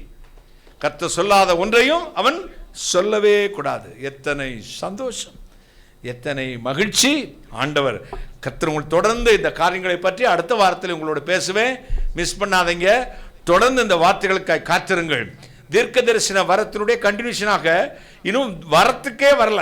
அந்த வரம் எப்படி ஆப்ரேட் ஆகும், அந்த வரம் எப்படி செயல்படும், அந்த வரத்தினால் என்ன நன்மை என்கிறத வரும் நாட்கள் தான் தியானிப்போம். இப்போ அந்த வரத்தை பெற்றுக்கொள்ள போகிற ஒரு தீர்க்கதரிசி அல்லது பெற்றுக்கொண்ட ஒரு தீர்க்கதரிசியின் குணலட்சணம், கேரக்டர் எப்படி இருக்கணும். அடுத்து அவன் ஒரு தீர்க்கதரிசியுடைய குணலட்சணம் கீழ்ப்படிதல், ஒப்புவிக்கப்பட்ட வாழ்வு, கம்பீரமான குரல். இப்பொழுது தீர்க்கதரிசிக்கும் தேவனுக்குள்ள உறவு எப்படி இருக்க வேண்டும். கர்த்தர் சொல்லதை மட்டுமே சொல்ல வேண்டும். தான் ஒரு மனிதன் மனிதன் மனிதன் சாதாரண மனிதன் என்பது எப்பொழுதுமே அவன் மென்ஷன் பண்ணிக்கிட்டே இருக்கணும். சப்கான்சியஸ் மைண்ட்ல ஸ்டோர் ஆகணும். தன்னை பெரிய ஆளா ஒரு நாள் காட்டக்கூடாது. எசேக்கியேல் சொன்னான், தேவரீரதை அறிவீர், உலர்ந்த எலும்புகள் உயிரடைமை. எசேக்கியேல், உமக்கு தான் தெரியும், எனக்கு அப்படியா தெரியும்னா. அப்போ அவர் அன்றி அணுவும் அசைவதில்லை, என்னால் அன்றி உங்களால் ஒன்றும் செய்ய இயலாது சொன்னாரா. நான் உங்களிலும் நீங்கள் என்னிலும் நிலைத்திருந்தால் மிகுந்த கனி கொடுப்பீர்கள். ஆண்டவரோடு ஐக்கியமா இருக்கணும். ஒரே மனசா இருக்கணும். அவரோடு ஐக்கியமா இருந்தால், அவரோடு சேர்ந்திருந்தால் தேறினவன் எவனும் தன் குருவை போலவே இருப்பான். நம் கைகளை தட்டி இவனும் அவரோடு இருந்தவன். அவன் பேச்சு இதை வெளிப்படுத்துகிறது. என்னை கேட்டுக்கொண்டிருக்கிற சகோதர சகோதரிகளே, நான் சற்று கருக்கலான வசனங்களை பேசுகிறேன். நான் வெளியிலே பேசுகிற வார்த்தை வேறு, விசுவாசிகளுக்கு பேசுகிற வார்த்தை வேறு. ரட்சிக்கப்பட்ட ஜனங்கள் வேதத்தை அறிய வேண்டும் என்பவர்கள். நான் அதுக்காக வேத ஞானியம் அல்ல. I am not a Bible teacher. தேவனுடைய வெளிப்பாடை மட்டுமே என்னுடைய சின்ன மூளையிலே கர்த்தர் எனக்கு எப்படி பேச வேண்டும் என்று கற்றுக் கொடுத்தாரோ அதை மட்டுமே பேசுகிறேன். இதை விட அருமையாய் விளக்குகிற வெளிப்பாடுள்ள பரிசுத்தவான்கள் உலகமெங்கும் இருக்கிறார்கள். அவர்கள் என்னை விட எத்தனையோ நல்ல காரியங்களை, கர்த்தருடைய ரகசியங்களை உங்களுக்கு சொல்லித் தருவார்கள். எனக்கு கொடுத்த அளவின்படி, எனக்கு கொடுத்த வரத்தின்படி, எனக்கு கொடுத்த வெளிப்பாடின்படி நான் சொல்லி இருக்கிறேன். இதில் எது உங்களுக்கு பிரயோஜனமாக இருக்குமோ அதை அப்படியே எடுத்துக்கொள்ளுங்கள். எது உங்களுக்கு ஆவிக்குரிய காரியத்தில் வளர்வதற்கு, கர்த்தரோடு இணைவதற்கு, தேவ ராஜ்யத்துக்கு போவதற்கு உங்களை தகுதிப்படுத்துகிறதோ அதை கட்டாயம் எடுத்து மனதில் வைத்துக் கொள்ளுங்கள்.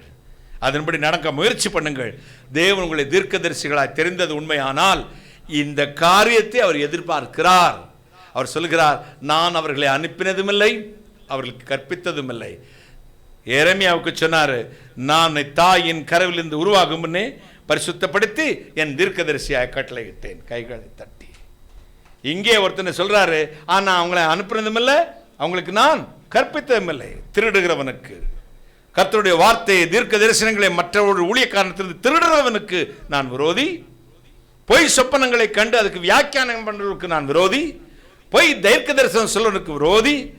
நான் அவர்களை அனுப்பினதும் இல்லை, அவர்களை கற்பித்ததும் இல்லை, அவர்களால் இந்த ஜனங்களுக்கு ஒரு பிரயோஜனமும் இல்லை என்று சேனைகளின் கர்த்தர் சொல்லுகிறார். ஒரு அல்லேலூயா சொல்லுங்களேன்.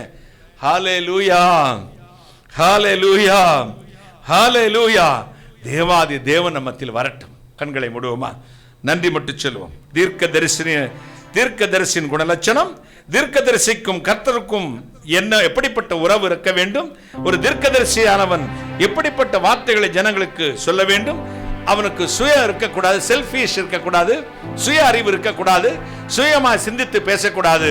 கர்த்தர் சொல்வதை மட்டும் சொல்ற உபகரணமாக, இன்ஸ்ட்ருமெண்டாக, எக்யூப்மெண்ட்ஸாக மட்டுமே இருக்க வேண்டும் என்று இன்றைய தினத்தின் பிரசங்கத்தின் சாராம்சம்.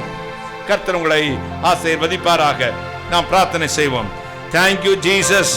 வீசும் கமல் கொண்ட வாசனை தைலத்தை ஆசையுடன் மாறி பூசி மகிழ்ந்த பொற் பாதம் ஒன்றே வேண்டும். இந்த பாரில் எனக்கு மற்றேதும் வேண்டாம், உன் பாதம் ஒன்றே வேண்டும். நாதனே சுங்கமை வேதனை பொங்குன காதலுடன் துய்ய தூதர் தோளும் செய்ய பாதம் ஒன்றே வேண்டும். இந்த பாரில் எனக்கு மற்றேதும் வேண்டாம், உன் பாதம் ஒன்றே வேண்டும்.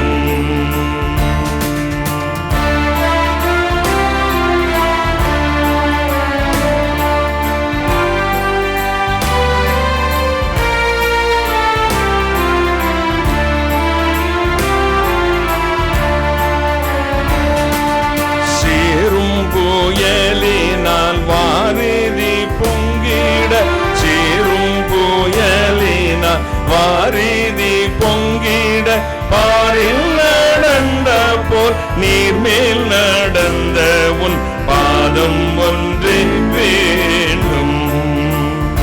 இந்த பாரில் எனக்கு மற்றேதும் வேண்டாம், உன் பாதம் ஒன்றே வேண்டும்.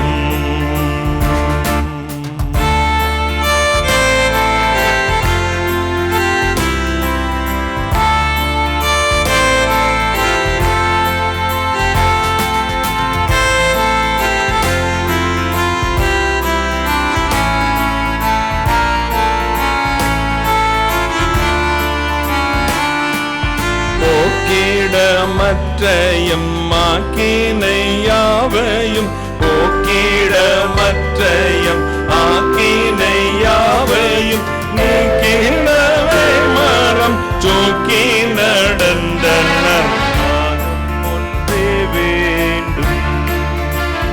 இந்த பாரில் எனக்கு மற்றேதும் வேண்டாம், உன் பாதம் ஒன்றே வேண்டும்.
பிரசாதம் அருள் இயேசு நாதனே என்றும் உன் பாதம் ஒன்றே வேண்டும். இந்த பாரில் எனக்கு மற்றேதும் வேண்டாம், உன் பாதம் ஒன்றே வேண்டும். நாதனே துங்கமை வேதனை பொங்குனர், நாதனே துங்கமை வேதனை பொங்க காதலுடன் துய தூதத்தோளும் செய்ய பாதம் ஒன்றே வேண்டும். இந்த பாரில் எனக்கு மற்றேதும் வேண்டாம், உன் பாதம் ஒன்றே வேண்டும். இந்த பாரில் எனக்கு மற்றேதும் வேண்டாம், உன் பாதம் ஒன்றே வேண்டும். ஐயா பாதம் ஒன்றே வேண்டும், ஐயா பாதம் ஒன்றே வேண்டும். இன்றைக்கு இயேசுவின் பாதம் நமக்கு போதும். தேவனுடைய பிரசன்னம் ஒவ்வொரு மேல் இறங்கி வரப்போகிறது. மகிமையா நிரப்ப போகிறார். நன்றி மட்டும் சொல்லிக்கொண்டே இருங்கள். நன்றி நன்றி இயேசு சுவாமி, நன்றி. கர்த்தருடைய கரம் ஒவ்வொரு மேல இறங்கட்டும், ஒவ்வொரு மேல இறங்கட்டும், ஒவ்வொரு மேல இறங்கட்டும். தீர்க்க தரிசியானவன் எப்படிப்பட்ட சுபாவம் உடையவனா இருக்க வேண்டும்? தீர்க்கதரிசிக்கும் இறைவனுக்குள்ள தொடர்பு எந்த நிலையில் இருக்க வேண்டும்? ஒரு தீர்க்கதரிசி யாருடைய வார்த்தையை பேசுகிறவனா இருக்க வேண்டும்? சுயமான வார்த்தையா அல்லது கர்த்தருடைய வார்த்தையை மட்டும் பேசுகிறவனா இருக்க வேண்டுமா என்ற கேள்வியோடு இன்றைய பிரசங்கத்தை ஆண்டவர் வைத்து சொன்னேன். அதை நம்பி யாரெல்லாம் திருச்சமத்தில் விழுந்து கிடக்கிறார்களோ அத்தனை பேர்களையும் இந்த தீர்க்க தரிசன வரத்தினால் நிரப்பும், தீர்க்க தரிசிக்குடைய குணலட்சணத்தினால் நிரப்பும். தேவனோடு ஐக்கியமா இருக்க கிருபை அளித்திரளும். போலிகளை கண்டு ஏமாறாதபடி, பொய் கள்ள தீர்க்கதரிசிகளுடைய வார்த்தையை கேட்டு பயப்படாதபடி, கர்த்தருடைய வார்த்தையின் வியாக்கியானத்தை உண்மையா சொல்லும் பரிசுத்தவான்களையும் அவருடைய திருச்சபை பின்பற்றவும் அவர்களையும் ஆசீர்வதியும். உண்மை திருச்சபைகளை ஆசீர்வதியும், உண்மை ஊழியர்களை ஆசீர்வதியும், உண்மை தீர்க்கதரிசிகளை ஆசீர்வதியும். வரங்களினால் நிரப்பும். கர்த்தருடைய நாம மகிமைக்கென்று ஊழியம் செய்கிற, உண்மையாய் ஊழியம் செய்கிற ஒவ்வொருவரையும் ஆசீர்வதியும். மகிமையின் கரத்தில் கொடுக்கிறேன். பரிசுத்த ஆவியின் வல்லங்கள் வரங்களை அளவில்லாமல் கொட்டிக் கொடும். நீங்கள் ராஜரீக குடும்பத்தை சேர்ந்தவர்கள். ராஜரீக வெகுமதியை, ராயல் கிஃப்டை உங்களுக்கு கொடுப்பேன். அதாவது பரிசுத்தாவின் 9 வரங்களையும் 9 கனிகளையும் உங்களுக்கு தருவேன் என்ற சாராம்சத்தில் கடந்த வாரங்களில் இருந்து இன்று வரை பேசி வருகிறேன். ஆண்டவரே, அதை நம்பி நம்முடைய திருச்சபையில் விழுந்தவர்கள் ஒவ்வொருவருக்கும் 9 வரங்கள், 9 கனிகளை, விசேஷமா தீர்க்க தரிசன வரங்களையும் கொடுத்தரணும். அதற்குடைய குணலட்சணம் உடவுகளாய் என் பிள்ளைகளை மாற்றும், பக்தியிலே சிறந்தவர்களாய் மாற்றும், பரிசுத்தத்தை கொடுத்தரலும்.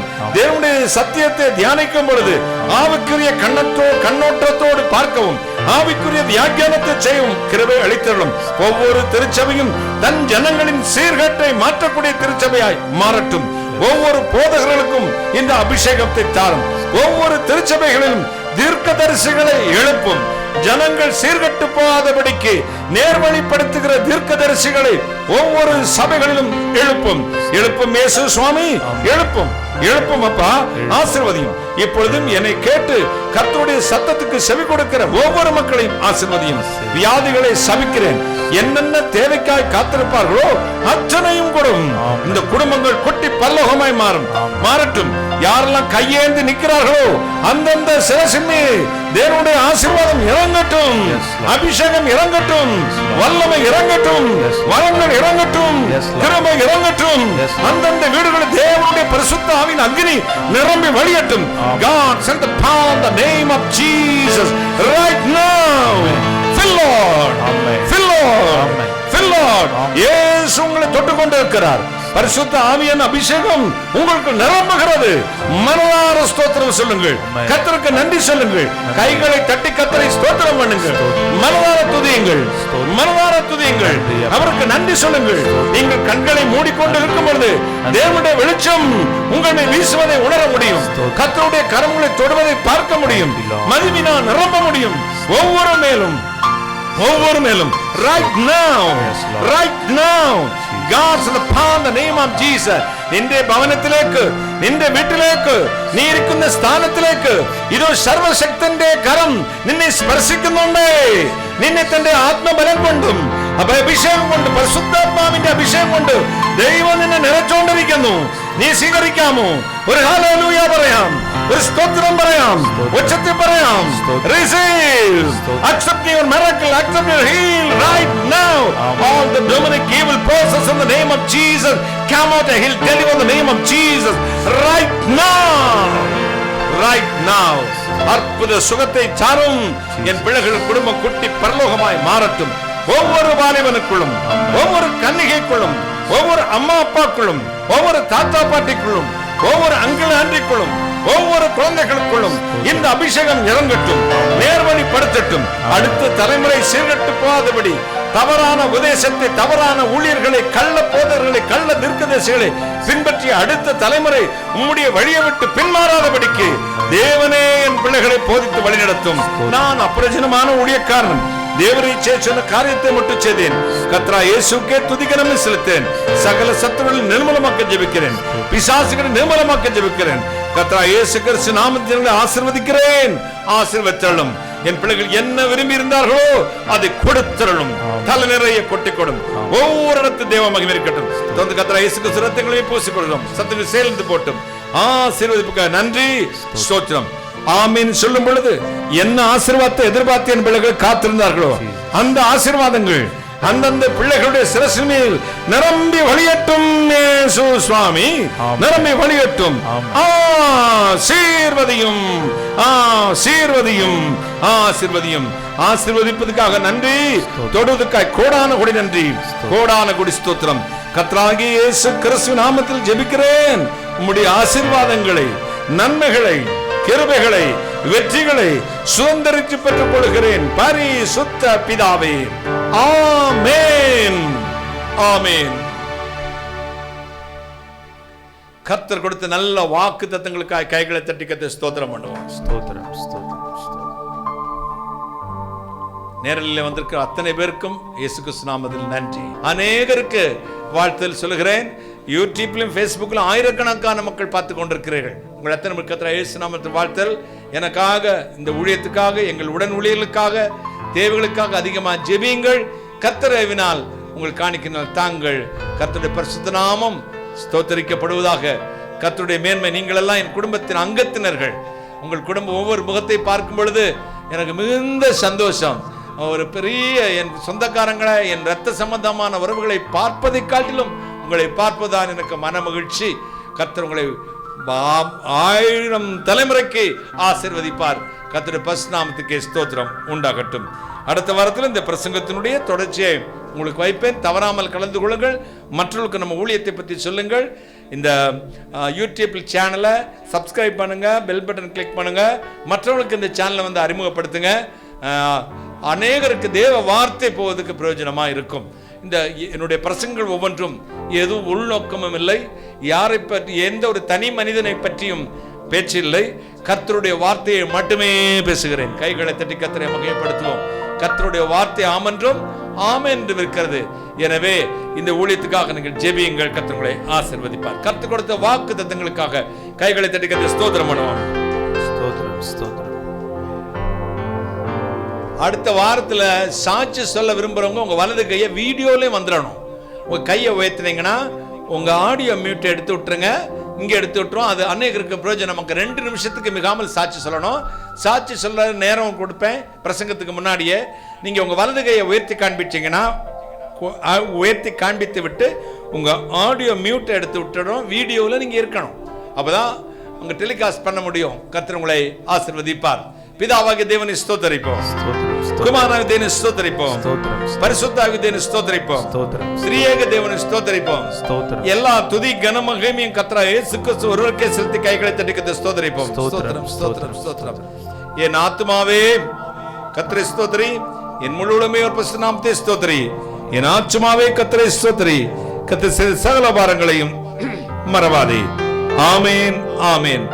நம்முடைய கர்த்தராகிய இயேசு கிறிஸ்துவின் கிருபையும் ஆசீர்வாதமும் நம் அனைவரோடு இன்று என்று விசேஷ விதமாய் இந்த மாதம் முழுவதும் நிலைத்திருந்த ஆசீர்வதித்து வழிநடத்துவதாக.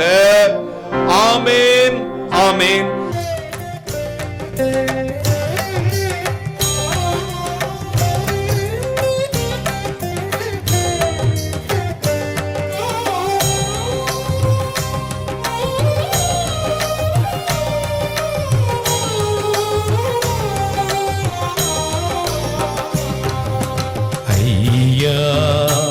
உமதன்பு என்னில் ஆறுதல் தந்ததையா.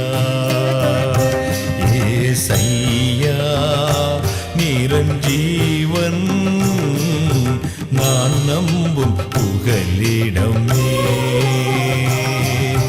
ஐயா உமதன்பு என்னில் ஆறுதல் தந்ததையா.